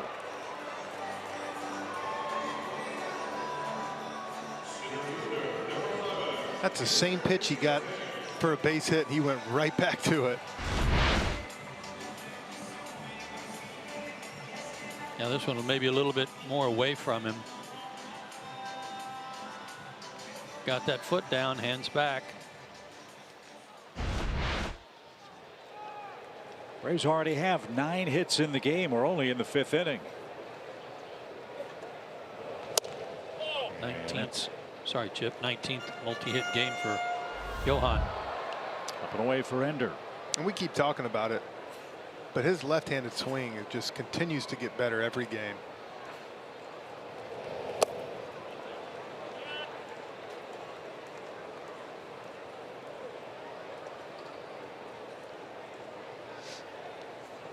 Pitch number 90 coming up. There have been quite a few stressful ones for Mr. Richards. He's back in the stretch. He's only had 1-2-3 inning. And that's taken low, ball 3. You've got Suzuki waiting next. Ender's had some fun against the Marlins. Heck, most of the Braves hitters have. That's our SunTrust confidence play. 7 extra base hits for him against them. And ball 4 puts the tying run in scoring position. It's only his 2nd walk. And now Kurt Suzuki's coming up, and boys, if the baseball gods are smiling, Kurt Suzuki's owed a hit. No doubt. And tonight, besides the 2nd inning, we just keep coming at you. We keep giving ourselves opportunities, and that's how you score 8-9 runs a game right here, because they're not going to be able to hold you down every single time. And as good as Richards has been tonight, Joe, he's still been flirting with danger almost every inning. Just the Braves were really 1 hit away from having him in big trouble in the 1st inning. So Suzuki's going to come up 1st and 2nd with 1 out. You see the Richards pitch count. It's not so much the number, but the high stress number of pitches. And again, this is a Marlins team that's very short-handed in their starting staff. They have seen their bullpen undergo quite a bit of change with injury and with the trade of Brad Ziegler, among others, to the Arizona Diamondbacks. So a big spot in the game here for Kurt. Chance to get it tied or put the Braves back in front. If that his bullpen is busy, just in case they get down to Sanchez's spot in the order. He's still 2 batters away, however. After Kurt Suzuki, the stretch. Camargo and Ender with good speed. They lead at 2nd and 1st. And it's banged into the Marlins dugout. Strike 1. Yeah, Sanchez is probably hoping he doesn't get back up tonight, because that'll hopefully be a win for him. Jesse Biddle, the first man to warm up in the Braves pen. Braves pen this month has been very effective by and large. They'll be in play tonight in a back and forth offensive battle. Strike one the count. And that's way too far inside.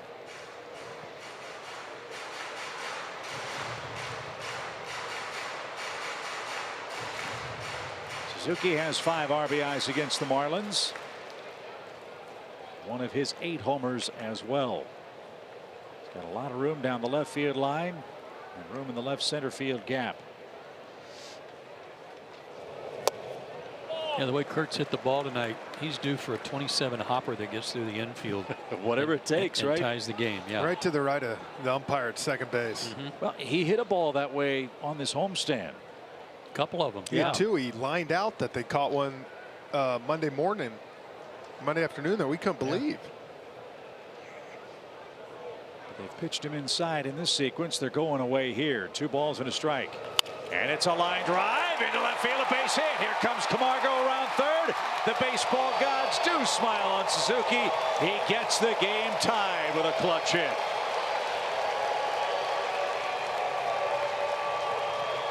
Jeff, you can vouch for this. It's a line shot, and that felt good last time up, but this one felt a whole lot better. This one feels a whole lot better because you know what? You kill him softly. And it's really wasn't a bad pitch. You can see he got it in. Kurt just, we talk about it time and time again. He pulls his hands in, and I mean, that's his honey hole over there. Yeah, it is. Nice turn on it. 37th RBI, a game tire.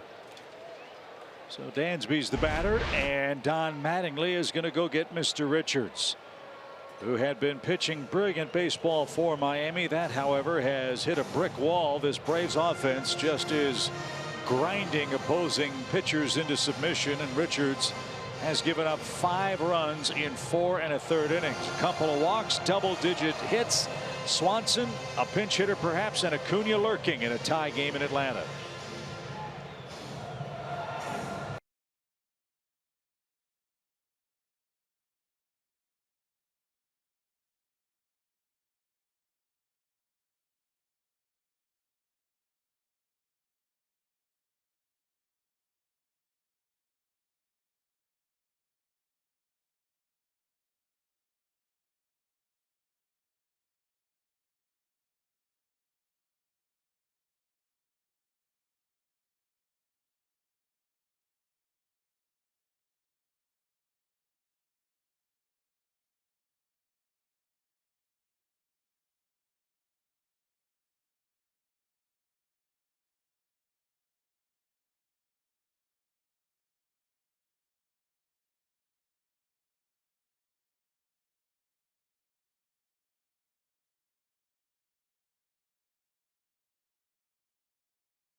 Every moment this season, get Braves home screen icons and features such as the MLB.TV Game of the Day, pitch tracking, in-game highlights, live radio broadcast, stats, news, and more.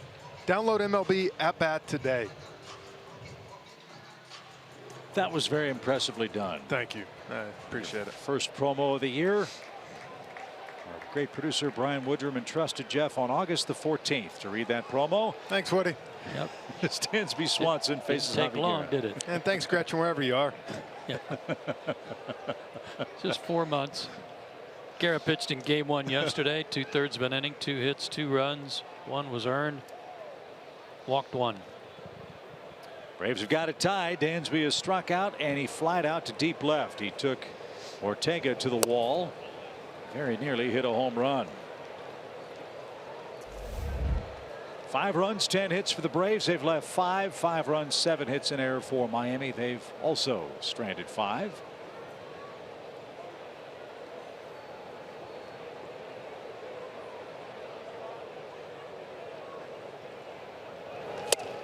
Right on by. 92. And the count even.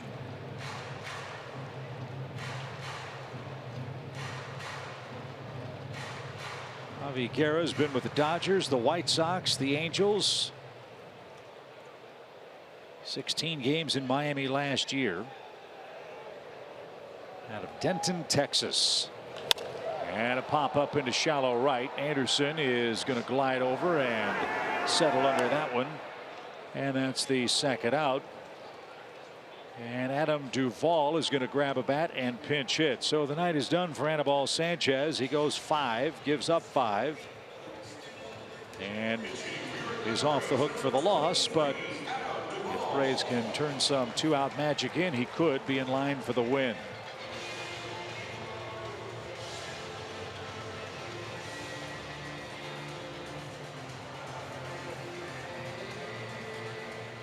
We're so used to seeing Sanchez pitch at least 6 innings. It's a rarity that he only goes 5. But I thought he did a good job tonight without his best stuff of managing it. Just a couple of errant changeups cost him. First pitch pop up by Adam Duvall over by the Braves on deck circle, and Ronald Acuna was helping that ball reach the seats. He was waving frantically, and Duvall down a strike.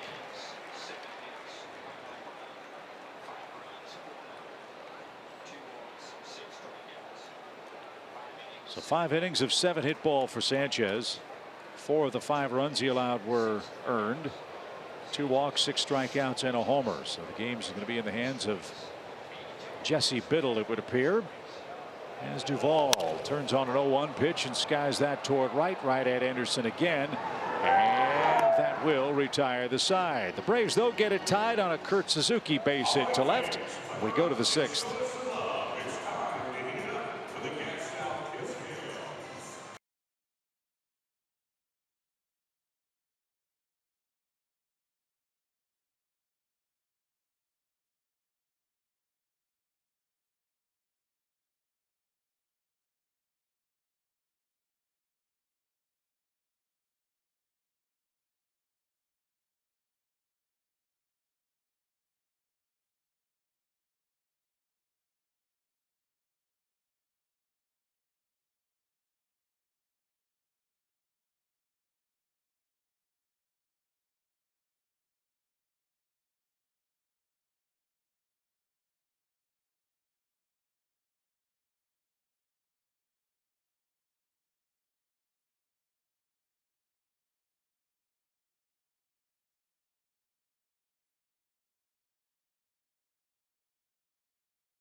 Inspirational individuals throughout Braves country to honor during the Community Heroes Week in 2019. If you'd like to nominate a friend, family member, neighbor, or colleague who's going above and beyond to positively impact those around them, visit braves.com/communityheroes. We are through 5 in Atlanta. Beautiful night. Entertaining game. It's 5-5. Richards gave up 5 runs in his 4 1/3 innings. Jesse Biddle will pitch the 6th and hopefully a couple innings after that. He'll face the bottom of the order. Sierra, Guerra, and Ortega are scheduled. Pitched the 7th in game 1 yesterday. Walked the first batter, gave up a single to the next batter, and then got a ground ball for a force out and then a double play ball. Got right out of it. And And Sierra takes a called strike. Our crew had a great shot after Sierra made an error in the Braves half of the 4th inning while in center field. This one's tapped on the ground. Freddie's going to have to hurry. Biddle's going to have to hurry too, and he couldn't beat him. Sierra got to the bag first on a slide, and he's got an infield hit. Biddle was a little late getting off the mound, but not sure if it was his play or Freddie's play. We'll have to take a look. I thought Freddie had a better shot. I don't honestly, at the end of the day, I don't know if either of them would have got him. Yeah, Jesse was on the move. So Jesse had no chance. No. And that's what we talk about. When you talk about Sierra's game, think about it. That's just a hopper right there, and he's able to beat it out. So man, it's trying to teach him how to bunt is Juan Pierre. He's having a Juan Pierre-like offensive game, isn't he? The ball on the ground 3 times, and he's reached 3 times. And now Chris Bostic, who was just acquired by Miami, will get a chance to hit for Guerra, who retired the 2 batters he was assigned in the Atlanta 5th. And he lines one down the left field line. That's real trouble. Sierra flying around second. He's on his way to third. They're going to wave him. Here comes the relay throw to third, and it's cut off by Camargo. No play at the plate, and Miami's back in front.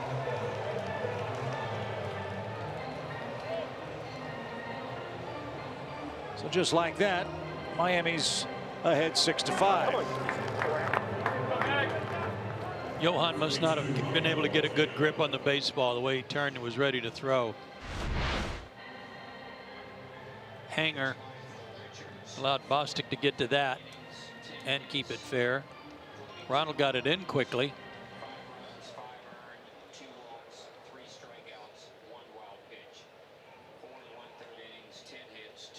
Hard to say. Couldn't tell if he had a good grip on it or not. Yeah, or if he just felt like he didn't have a chance. Yeah. So the Braves tonight, guys, haven't been able to get that shutdown inning. Braves led 2-0. Miami tied at 2-2. Atlanta led 4-2 after 3. Miami got 3 in the 4th. Braves got it tied a moment ago. Now the Marlins are right back in front, and it's the bottom of the order that's feeding the top. And Ortega's got another hit. He's got 3 of them. So the who are these guys Marlins are giving the Braves fits. Miami now with 10 hits. Ortega has 3. Sierra has 2. Rivera has 1. And now again you've got to go through Real Muto and company with Miami already ahead. And Biddle's given up 3 hits to start his night.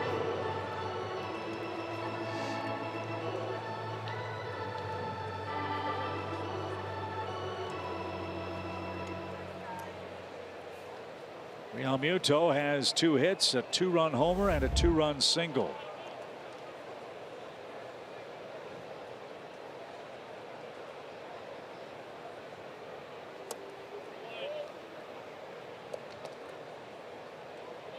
You can see tonight Biddle just doesn't have that pop on that ball. And you know, he's been injured the last 3-4 years, and he's reaching a point where, you know, he's throwing a lot for him. Oh yeah. By comparison to the previous couple of years. Absolutely. You bet.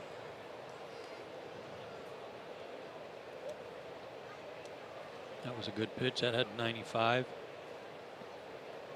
1 ball, 1 strike for Real Muto. And Suzuki won't have a play. I think that hit Real Muto on the way by. It did. A hit batsman. So the bases are loaded. And Biddle hasn't retired a hitter.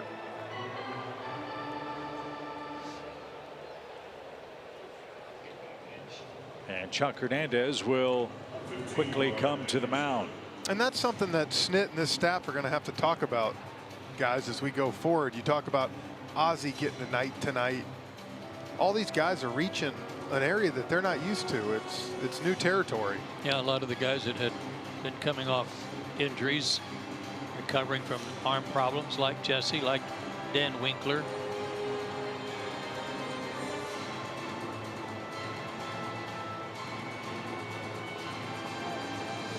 I was told earlier tonight that Sam Freeman is making a rehab start, or a rehab appearance, I should say, with Gwinnett tonight. So we'll try to get an update on how Sam has done. He's another Brave that needed some rest. He too had been pitching a lot here in 2018. He had some shoulder discomfort. Hopefully that's by the boards. As Anderson's up. As we told you, he is a candidate for 2 if you can get him to hit the ball on the ground. He's done that twice. 17 double plays for him. Second to Miguel Rojas on the Marlins club.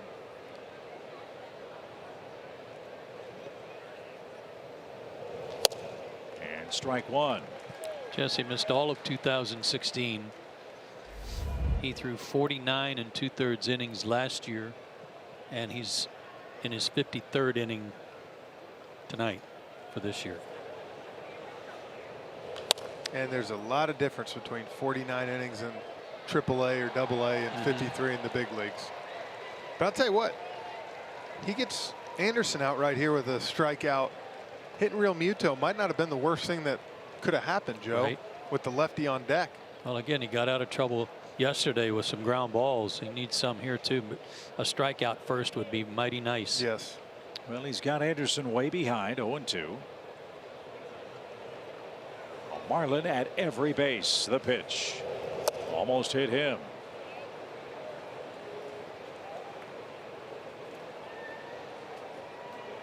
And that rehab assignment, Chip, Sam Freeman, 1 inning, 1 hit, 1 walk, 1 strikeout. Yeah, a little bit of everything. But no runs. Strong came out looking, and Anderson's frustrations continue in Atlanta. Second time he is struck out. And now the Braves are a ground ball away from escaping, down only 1. Big high curve ball, and Anderson gave up on it. Benefit of the doubt on the call. Yeah, I was going to say that to Anderson's defense, that's a tough one to pull the trigger on right there. Like you said, now you got your lefty on lefty matchup, and you're a ground ball away from getting out of this thing.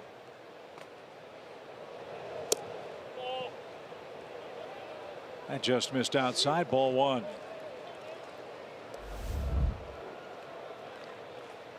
Dietrich has struck out, and he's grounded out to second twice. Hit into a double play in game 1 yesterday, a 3-6-1 double play.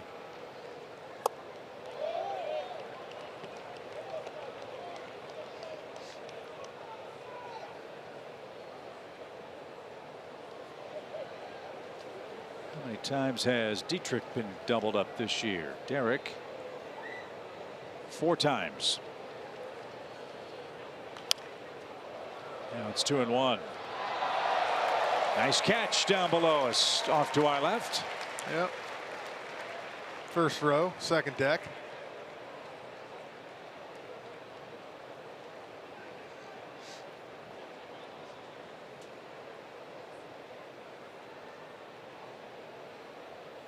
The stretch now, and the 2-1 is bouncing ball toward Charlie.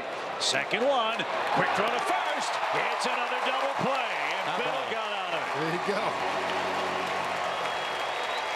That's an inning the Marlins might look back on later on. It's a 1-run game.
Let's take a look at tonight's Coors Light refreshing finish. Real nice quick feed here by Charlie. And Dansby really cut this loose, and he had to. Yeah, we dodged a bullet. A silver bullet, no doubt. Yes, sir. As Adam Conley is on to pitch for Miami. He's their third pitcher to work in the game. Conley's 3-2, 3.24 ERA. This is his 36th game. Well, we say it quite often, and Jeff, you may have faced this guy, but as a left-handed hitter, I don't know how anybody gets a hit off of him. We faced him a lot. You know, we faced him 2 years ago in the Fort Bragg game. He's really kind of found a niche in the bullpen. He had a really good year 2 years ago starting, and they were really expecting him to take a big step forward last year, especially, you know, with the passing of Jose Fernandez and the whole ordeal down there, hoping he would kind of go to the next Joe, and he took a step back. He did. He was back in the minor leagues and was having trouble throwing strikes. Fastball can bump up to 95. Change up and slider. And he's facing Ronald Acuna, who made more history tonight. On the game's first pitch, he hit a home run. Paul Bird sent me a note that's going to blow your mind.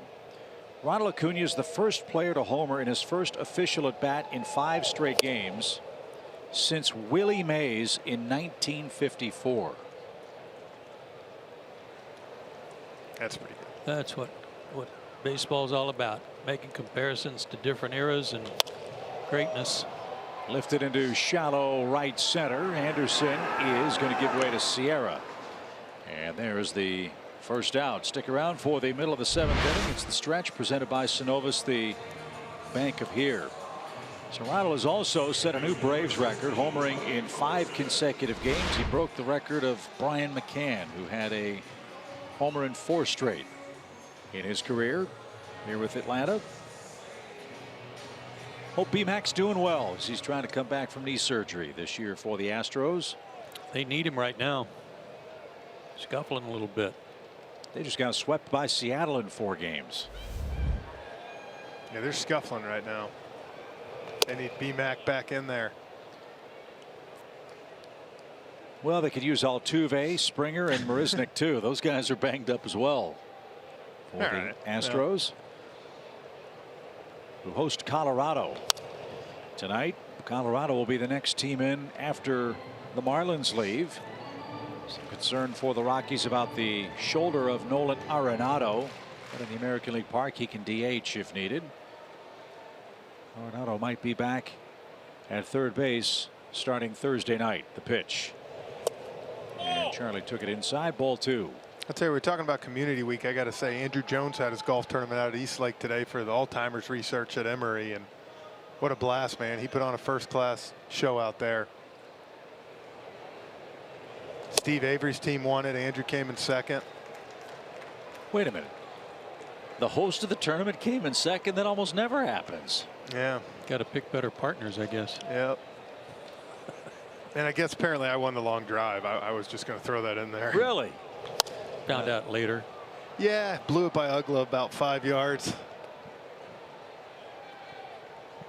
But Andrew had a great turnout, a lot of good people there. Ozzie Guillen came down. Nice. Yep. Sounds like a great event. As Conley turns it loose, and a swing and a miss by Culberson. 2 up and 2 down for Freddie Freeman. Freddie's our Georgia lottery hitting the jackpot. He's had a terrific month. That's 30 days of good numbers. OPS almost 1,000. Hitting over 350. That's a good month. And remember, in the early days of July, Freddie went through that I don't want to say yearly slide that he goes through, but let's face it, he was not nearly the guy that we're seeing now, quite obviously. Freddie at one point went 5 for 30 at the plate. As this one's launched toward the Braves bullpen. Pretty well hit. Sierra going back, still going at the wall. That ball is gone. Freeman's tied it up.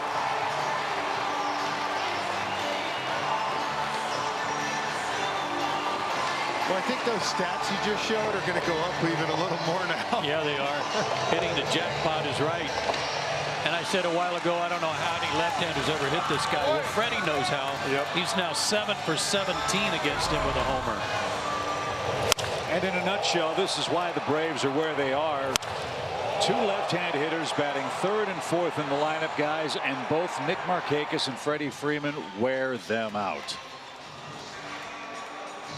Great effort by Sierra. But he wasn't going to get that one. So we're level at 6.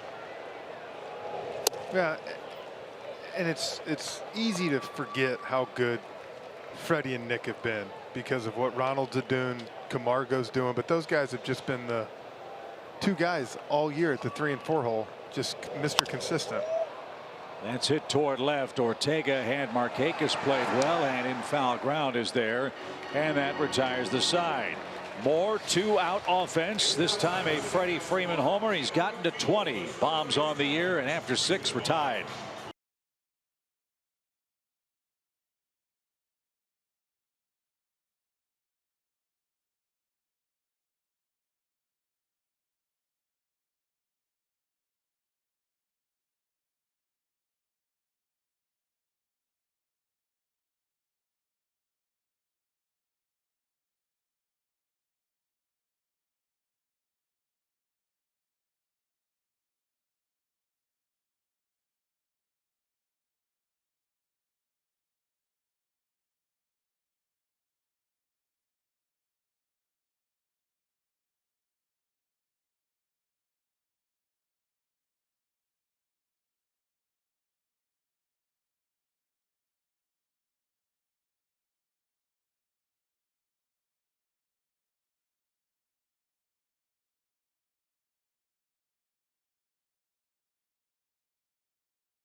Nova's the bank of here. Guys, you just get the feeling if the Braves can get a shutdown inning, they can take command of this game and win it in the final 3 innings. That assignment is charged to Jesse Biddle, who now has Castro, Riddle, and Rivera coming up. This has been an offensive extravaganza. 12 runs, 21 hits combined so far. 4 home runs. It's a little bit like that last game against Milwaukee, back and forth. You know, who's going to get the last at bat, but this Braves offense, if you just give them a chance to get their runs on the board, shut them down, put a couple of zeros up there, you're in good shape. Well, the biggest pitch in the game was the one made by Jesse Biddle to get Dietrich to hit into an inning-ending double play. That kept the deficit at 1. Freeman ties it with a homer. And now Starlin Castro faces a 1-2 count with a 1-for-2 night so far at the plate. And the biggest guy that inning might have been hitting JT Realmuto. You're right. And putting him on first.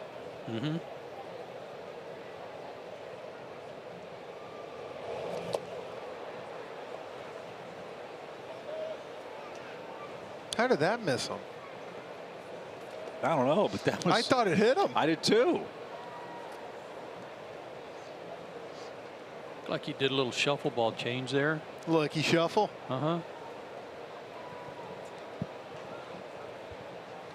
So 2 balls, 2 strikes. And Castro didn't get that and slams his bat down. And it cracks as he heads back to the dugout with his 2nd strikeout. 1 away. That always gives the fans a good chuckle. Well, it's obviously the bat's fault. What are bats costing nowadays? I think an order of 12's close to about $800. Oh, really? Yeah.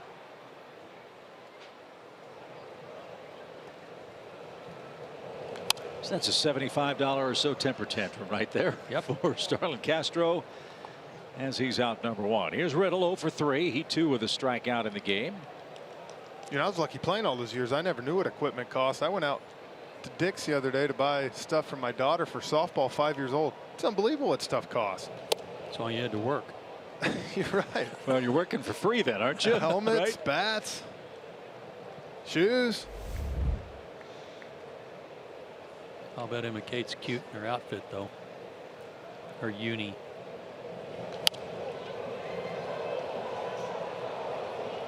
So when does softball start for? First practice is actually tomorrow night. Is that right? Yeah. Yeah, we played softball last fall. She didn't like running. She takes after me. 1 ball, 2 strikes. And Riddle rolls one toward first. That's hugging the line, and Freddie couldn't get there in time to steal an out. We'll do it again. 1 ball, 2 strikes. That sounds like our friend Glenn Diamond, who years ago decided he'd take up golf, but decided that there was way too much bending over in golf, so he gave it up. Really?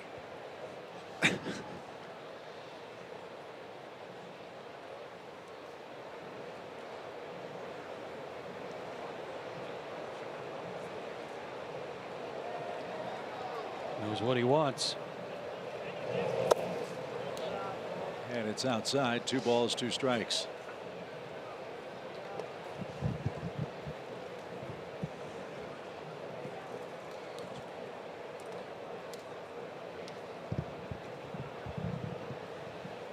The 2-2 swing and a miss. Got him with a slow breaking ball, and Biddle all of a sudden is dealing after the hit batsman. Strikeout, double play, strikeout, strikeout. In a quick phrase, that's baseball. Big old hook.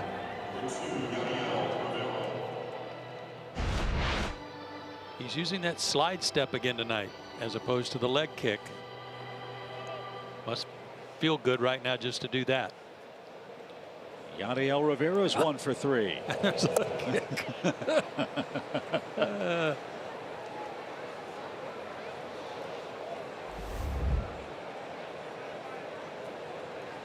So Biddle's got the split personality pitching performance working so far tonight, but that breaking ball has been very good of late. And Rivera with a 1-1 count.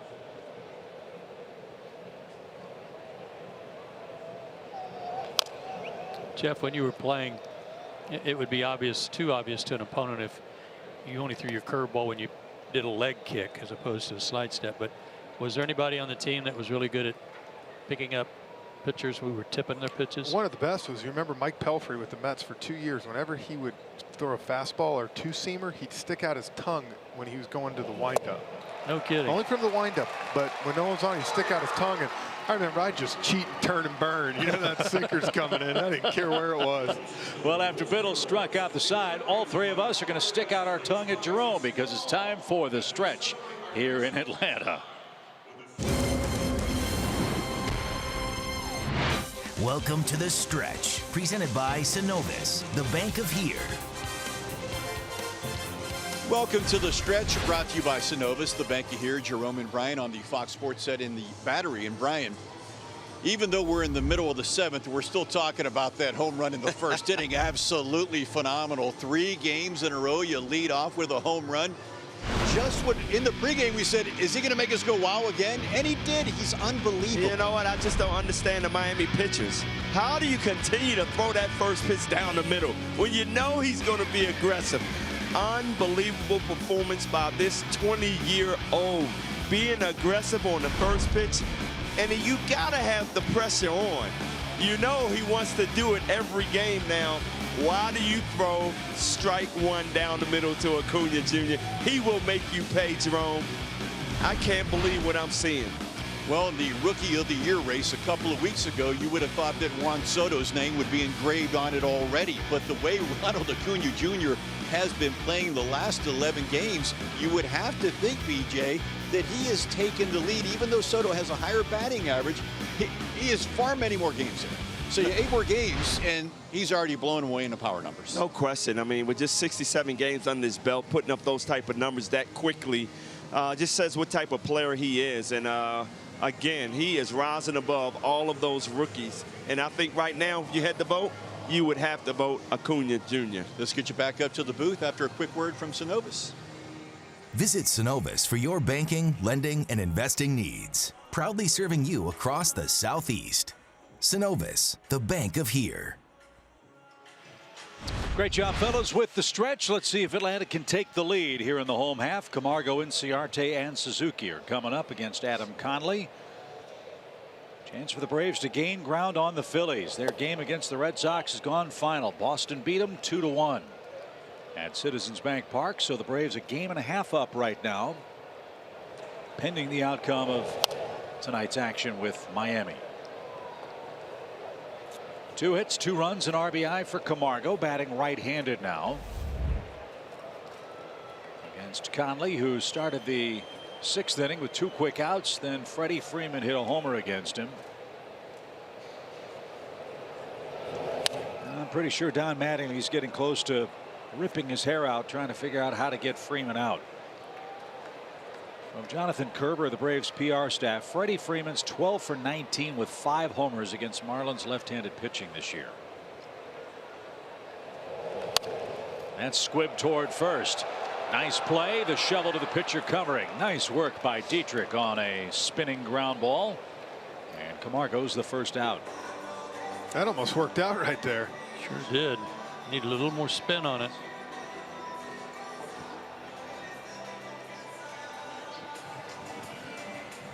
So Conley gets the leadoff man in the 7th. Here's Ender. He's tripled home a run, walked and lined out. Watch where Conley positions himself on the rubber. And I'm sure he's had coaches move him all over the place. But especially for left-handers, the way he throws, I'm surprised he's not over on the first base side of the rubber and cross-firing. That is a laser fair on the first pitch by Ender. That'll ricochet off the wall. The throw coming to second. It's close. It gets away, and he's safe. A missile that hugged the third base line, and Ender has his 2nd extra base hit in tonight's game. He's hit the ball hard 3 times tonight. He lined out his first time. Now he's got a triple and a double to go with a walk. And that had to feel good off a lefty, too. Oh, boy, did it ever. And I'll tell you this, Ortega had a hose out there. He came up and gunned this ball. If he scoops it good, Joe, I think he might be out. Yeah, a little bit of a short hop to Castro.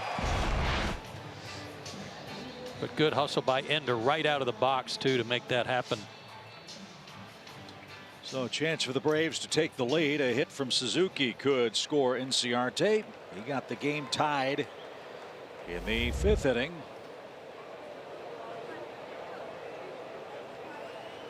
With a base hit that he muscled to left. And a swing and a miss, strike 1. Washington losing in St. Louis, 5-1 Cardinals. That game's in the 5th. Beware the Cardinals. They are playing great. They've won 5 straight series. This kid they've got in center field looks like a nice player. Harrison Bader. Yeah. And we saw him play right field. And Suzuki popped one up. And drifting out is Riddle, and he'll make the play for out number 2.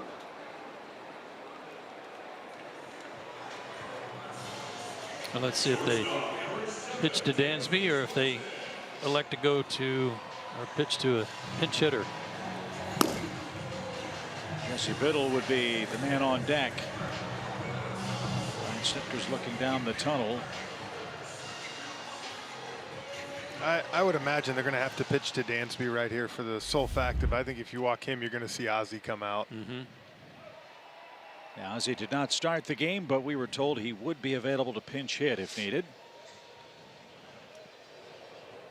Nobody in the on deck circle yet, so Conley will pitch to Swanson, who didn't get it and went to a knee. Strike 1. Dansby's due. 0 for 6 in the series so far. Did not play in one of the games yesterday. If he gets a fastball in the outer part right here, I'd like to see him hit it right in that little shoot that hole right there. Yeah. With Ender running, he's going to score.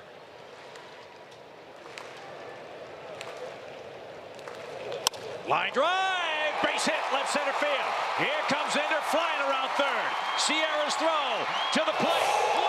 And Dansby puts the Braves in front.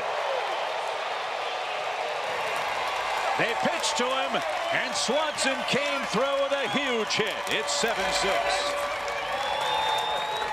JT Riddle's got a good set of hands at shortstop, but this ball was smoked and ate him up.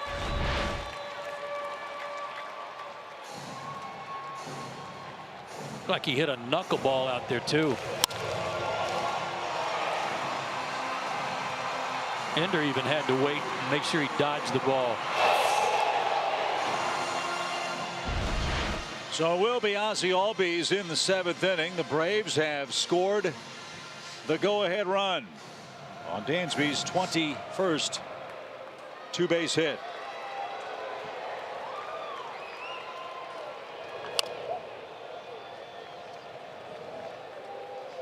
All right, Joe. So I had talking to Dansby a little bit. One thing he told me he's really trying to do is get on his legs and feel like he can feel it. And right here, you see right here, his body stops right there, and he's able to turn on that and get his foot down. I think that's one thing. If you'll start to see him get on his legs a little bit and hit off that backside to the middle, I think you're going to see him have a big 6 weeks. That would be tremendous to see too, because one of the things we've noticed over the last several days is anything off speed, especially, he's kind of going to one knee. His balance hasn't been real good, but he's not hitting against a real firm front side.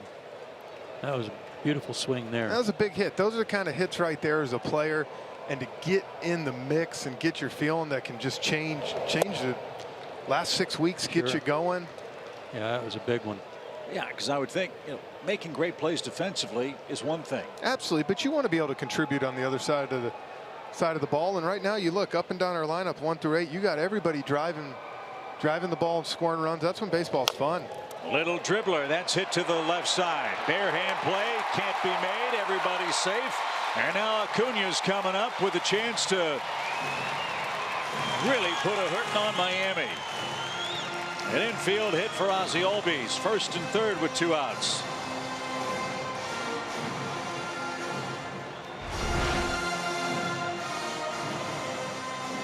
Well, that wasn't even a strike, and he somehow got a piece of it. And he lost his helmet during the swing. He sure did. I mean, when does he not lose his helmet? Well, how about bookend homers for Acuna tonight? Wouldn't that be something? He went hunting on the first pitch he saw from Mr. Richards and homered. And this one's driven to right. That ball's deep. That ball is gone.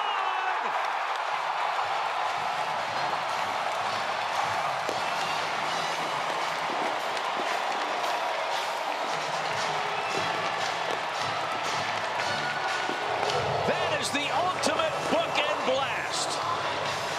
A homer in the 1st inning on the 1st pitch. A 3-run homer on the 1st pitch he sees in the 7th. And the Braves lead by 4.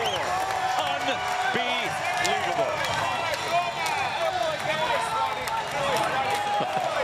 Johan kind of ambushed him there by the bat rack. Guys, he might be the first player I've seen in a long time to look at that, a changeup, and Conley left it right over the middle, Joe, and he just hammered that. The other way. I said, you ever seen a guy win NL Player of the Week on Tuesday? I think we might see it for the first time. Yeah. A 9 RBI series for Acuna. The Braves have scored 6 2-out runs in this game. They've scored 4 runs in the 7th, which is another facet of this offense we've talked about. And they've put 5 against Conley in an inning and 2/3. And they've done it with 15 more hits against the Marlins. I mean, the Braves have absolutely pounded Miami pitching this year.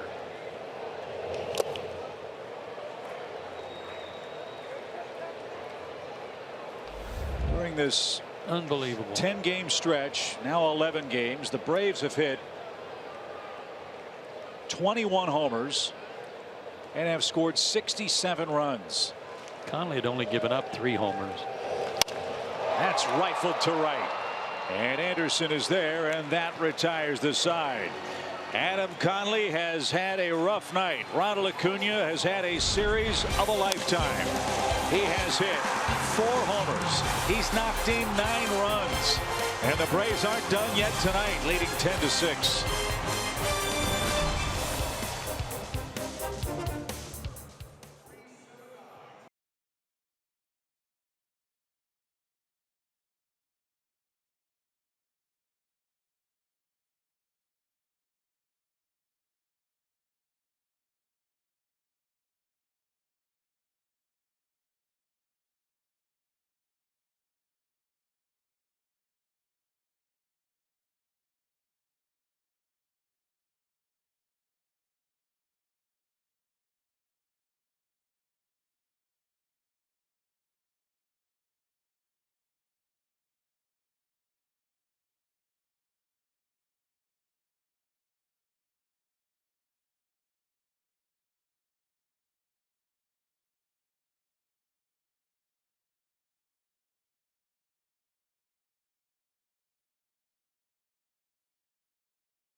Visit your nearest Advance Auto Parts store to get the quality parts you want from people that know a lot about them. Acuna with a 4-homer, 9 RBI series. He's hit 2 more bombs tonight. He's got 19 on the year. And now Johnny Venters is going to come on to face the 8, 9, and 1 hitters for the Marlins. As I said, if you can just get a shutdown inning, let's see what the Braves offense can do. And Venters got Magneuris Sierra to swing wildly and missed that. It's quickly 0-2. Ozzie Albies will stay in the game and play second base. Thank you, Jeff. As Venters will try to shut down Miami, and that's a good start. The Braves have struck out 6 of the last 7 hitters. That's right. No, 5 of the last 6 hitters. 1, 2, 3, 5 of the last 6 hitters with a double play thrown in for good measure. Yeah, that was a turning point of the game right now, I think, is they already had a run in, and Biddle was in trouble when he had the bases loaded and nobody out, and he got out of it giving up only 1 run. That was tremendous. Isaac Galloway's the batter, and he takes a ball. Galloway is 2 for 7 in the series. As we've told you a couple of times, he picked up his first big league hit against Atlanta and his first big league RBI as well. That came in game 1. I take that back. That came in game 2 against Touki Toussaint. So it's 10-6 Atlanta after 7.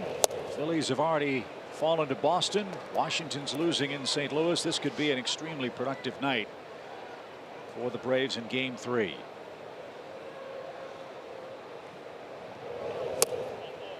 And a 4-pitch walk to Galloway.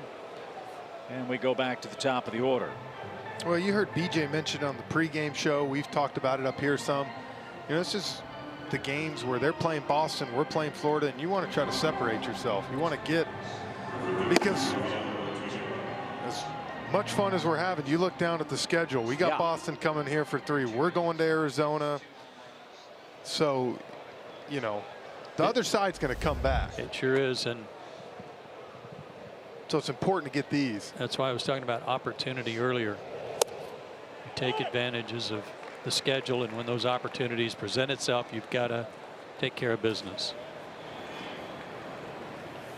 Brad Brock is getting loose as Rafael Ortega's had a terrific night leading off. And these are the kinds of things from the Marlins perspective they're looking for. They're looking for glimmers of hope, embers of somebody who can catch fire for them over the final 6 weeks. And Ortega, who entered action with a 190 average tonight, has reached base 4 times with 3 hits, 2 runs, and an RBI. So a nice night for him individually. And look, give the Marlins credit. Through 6 innings, they gave the Braves all they could handle offensively. Anytime you raise your average 100 points in one night, that's a good night. And he has done that. As that ball is in the dirt, no swing. Ooh. Close right there.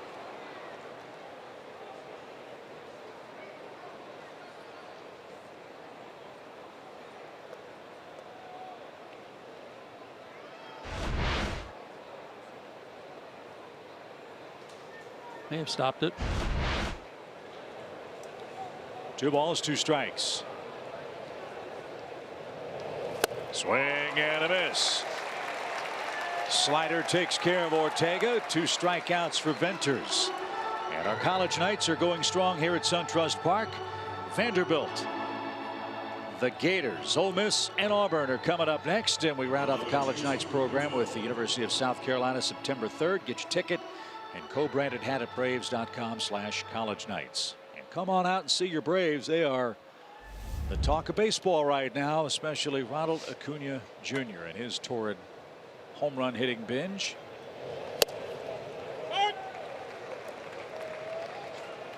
And to put it in perspective, Ronald Acuna, who, as you know, missed so much time and got called up late, has 259 at bats. Ozzie Albies has 480 at bats. Acuna's 2 homers behind him, with 220 fewer at bats. Well, you know, we were all upset that he had to miss time and do it, but it could end up working out for the best for us with him being fresh and feeling good going down the stretch here. He's hit 19 homers, 12 out of the leadoff spot. That's Carpenter-like. Yeah. And again, that great note that Paul sent us. First player since Willie Mays to hit a homer in 5 straight games of his first official plate appearance since 1954. I mean, just ridiculous comparisons for Acuna, who's making history as a 20-year-old. 3-1 for Real Muto. Anderson's on deck. It's a pretty good pitch right there. Pretty good take too. Real Muto with driven in 4 of their 6 runs. Line to third, right at Camargo.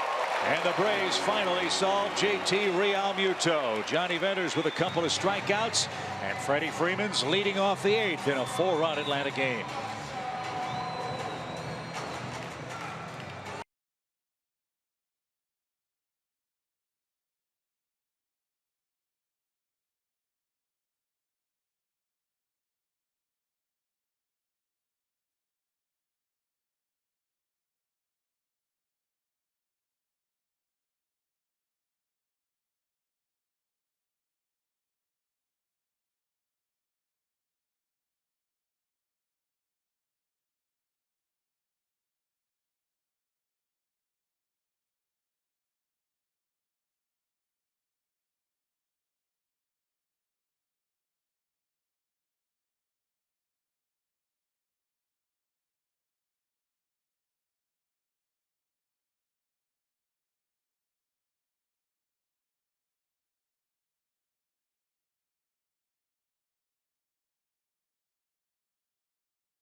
Home runs hit up in Boston tonight as well. Our Xfinity Game Break takes you up to Fenway, and it was a very interesting matchup between the Red Sox and Phillies. The Red Hot Sox were up 1-0 when Rhys Hoskins stepped to the plate in the 5th and goes deep off of Rick Porcello. It was 1-1 until late in this game, and of course, the Red Sox have been beating up on people all season long, so we were rooting for him tonight. And then next thing you know, stepping to the plate right there, they get a jolt from Brock Holt. That turned out to be the game winner. Porcello wins it. Kimbrel with the save. 2-1 the final, fellas.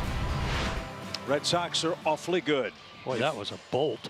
In fact, the Boston Red Sox are so good that there are some around the national media are saying, should the Yankees just go ahead and concede the East and get ready for the wild card? Well, think about that. I mean, you can say that. Well, how do you do that? I mean, I'm just curious. What, do you just sit out the next 6 weeks? Yeah, call us when you're ready for us. But I mean, they're already 10 games back. I mean, I think they see the writing on the wall. It's going to come down to Severino pitching in a one-game wild card. And the other question is, can Boston win more than 116 games this year? At this point, why not? They're at 86 after beating the Phillies. There's Steckenrider, the Atlanta native, is on to pitch. Out of Greater Atlanta Christian. Out of Norcross. 6'4", 240. Another big night for Freddie Freeman. 2 more hits for him. His 41st multi-hit game. He's gotten to 20 homers for the 3rd straight year, with a 6th inning blast that tied the game. He's now hit in 16 straight days. That's exactly right. And he hits a mile-high fly ball to right. Anderson back, still going. Peeks at that wall and has enough room. Just missed that. That was the old line from Major League. It's too high. Just hit it too high. Yep. And there's out number 1. Nick Markakis, an 11-game hitting streak. He extended that with a first-inning single. 19 hits for Nick over those 11 games. All reliable. Has 19 hits against the Marlins this year.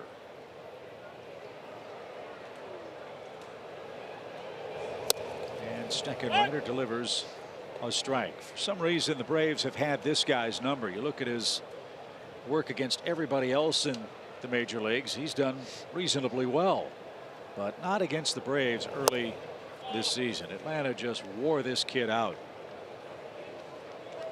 And I think we're wearing a lot of their guys out. It would appear so.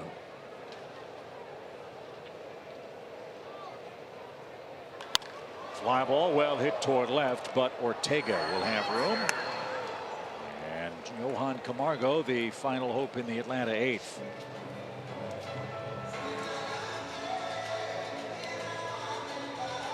Now for Drew Steckenrider, 10 games against Atlanta in his career, a 14.7 ERA. And it's 3-1, 168 against everybody else. Yeah. His name was floated around too in the trade market. He's got to be thinking, please bring me to Atlanta. He was begging, right? No, I'm just kidding.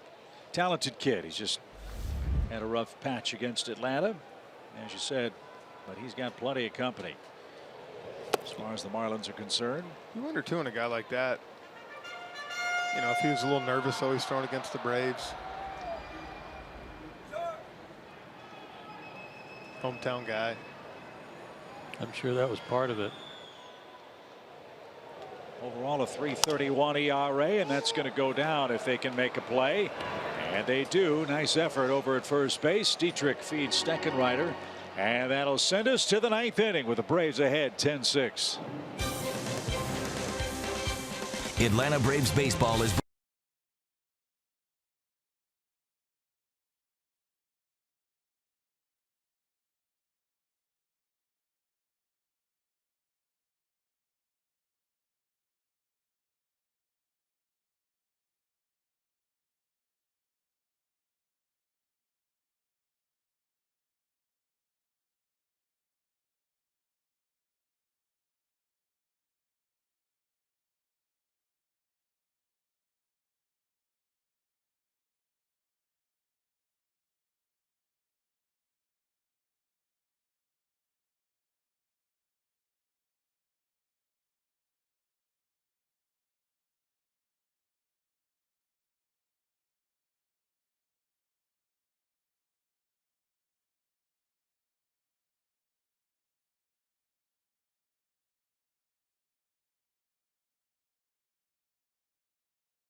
Performing at SunTrust Park Friday, August 31st. Come watch the Braves take on the Pirates and stay for the free post-game concert brought to you by Coca-Cola. Get your tickets at braves.com. SunTrust Park has been rocking tonight. It's been a wildly entertaining offensive game. 16 runs, 25 hits, 5 homers have been hit, 4 by the Braves. Cunha with 2, Freeman with 1, Charlie Culberson with 1, and Biddle, Venters, and now A.J. Minter will try to slam the door on this pesky Marlins club that at one point led 6-5. Brian Anderson leads off, and Minter delivers the strike. Not a save situation. I think Snit right here, it's been a long game. It's been crazy. Minter hadn't pitched in a while. We ain't taking a chance. Right. And that's why yesterday's action was so important for the Braves from a starter's standpoint. Brian was talking about that with me before the game. You get 14 innings out of your starters on a doubleheader day, and only 4 innings needed out of your relief corps. And you don't have to use Brock. You don't have to use Minter. Boy, that's a huge bonus. Sure is. And you win both games. Yeah, and AJ didn't pitch in either game. Last pitched in that wild game against Milwaukee on Sunday.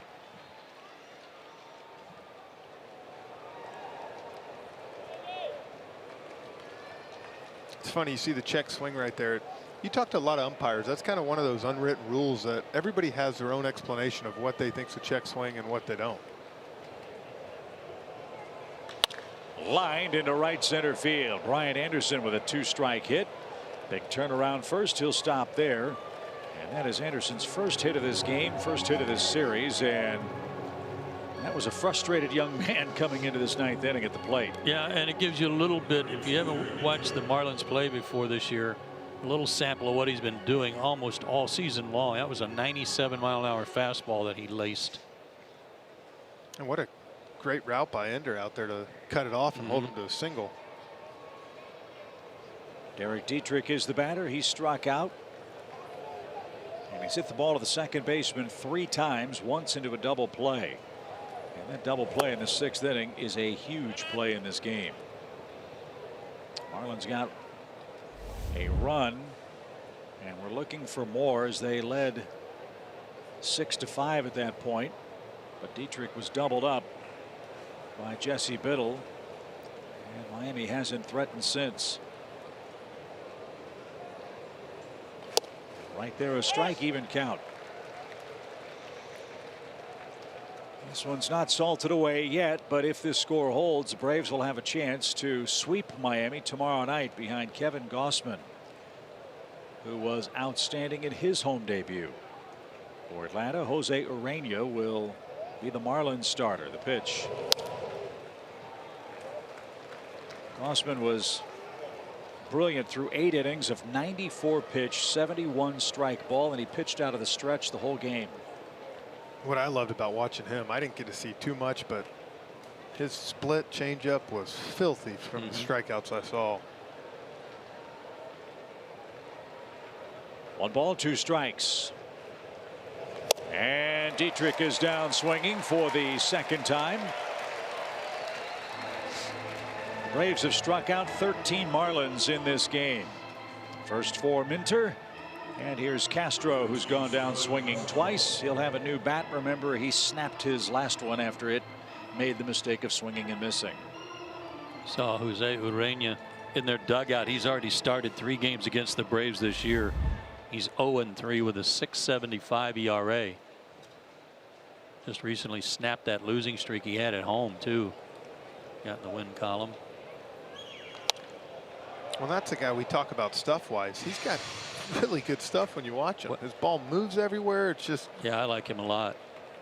But he suffers the lowest run support on average of any starter in the major leagues. A little over 2 runs a game. No balls and a strike for Castro. And that one is bounced foul. And that's what's got to be doubly tough about this game for Miami. On a night when they get 6 runs, 11 hits, it's not enough. Yeah. As the Braves got to Adam Conley for 5 runs in 2 innings, 2 homers, 1 by Freeman, 1 by Acuna, to come back from a 6-5 deficit to lead by 4 with 2 outs left to get. The pitch.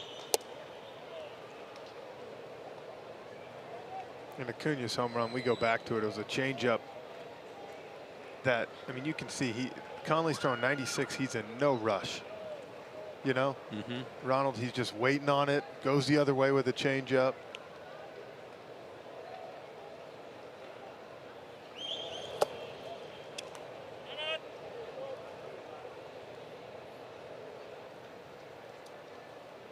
What a roll he's been on.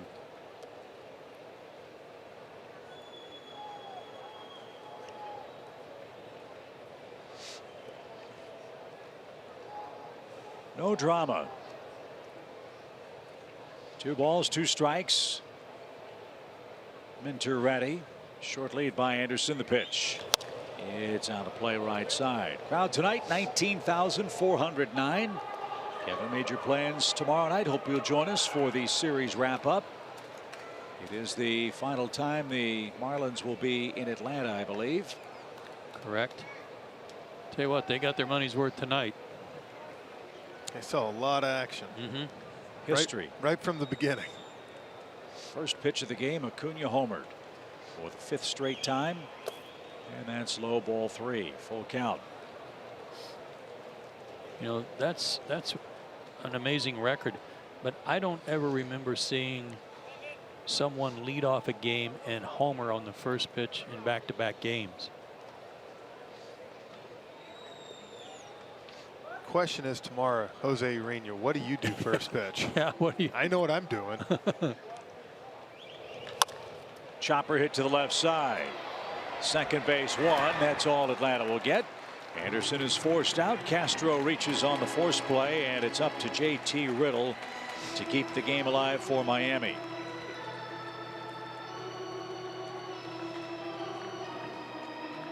Braves starting to hit their stride at a real good time, especially here at home, where at times they've played middling ball at SunTrust Park. Not right now. They're an out away from a 5-1 homestand.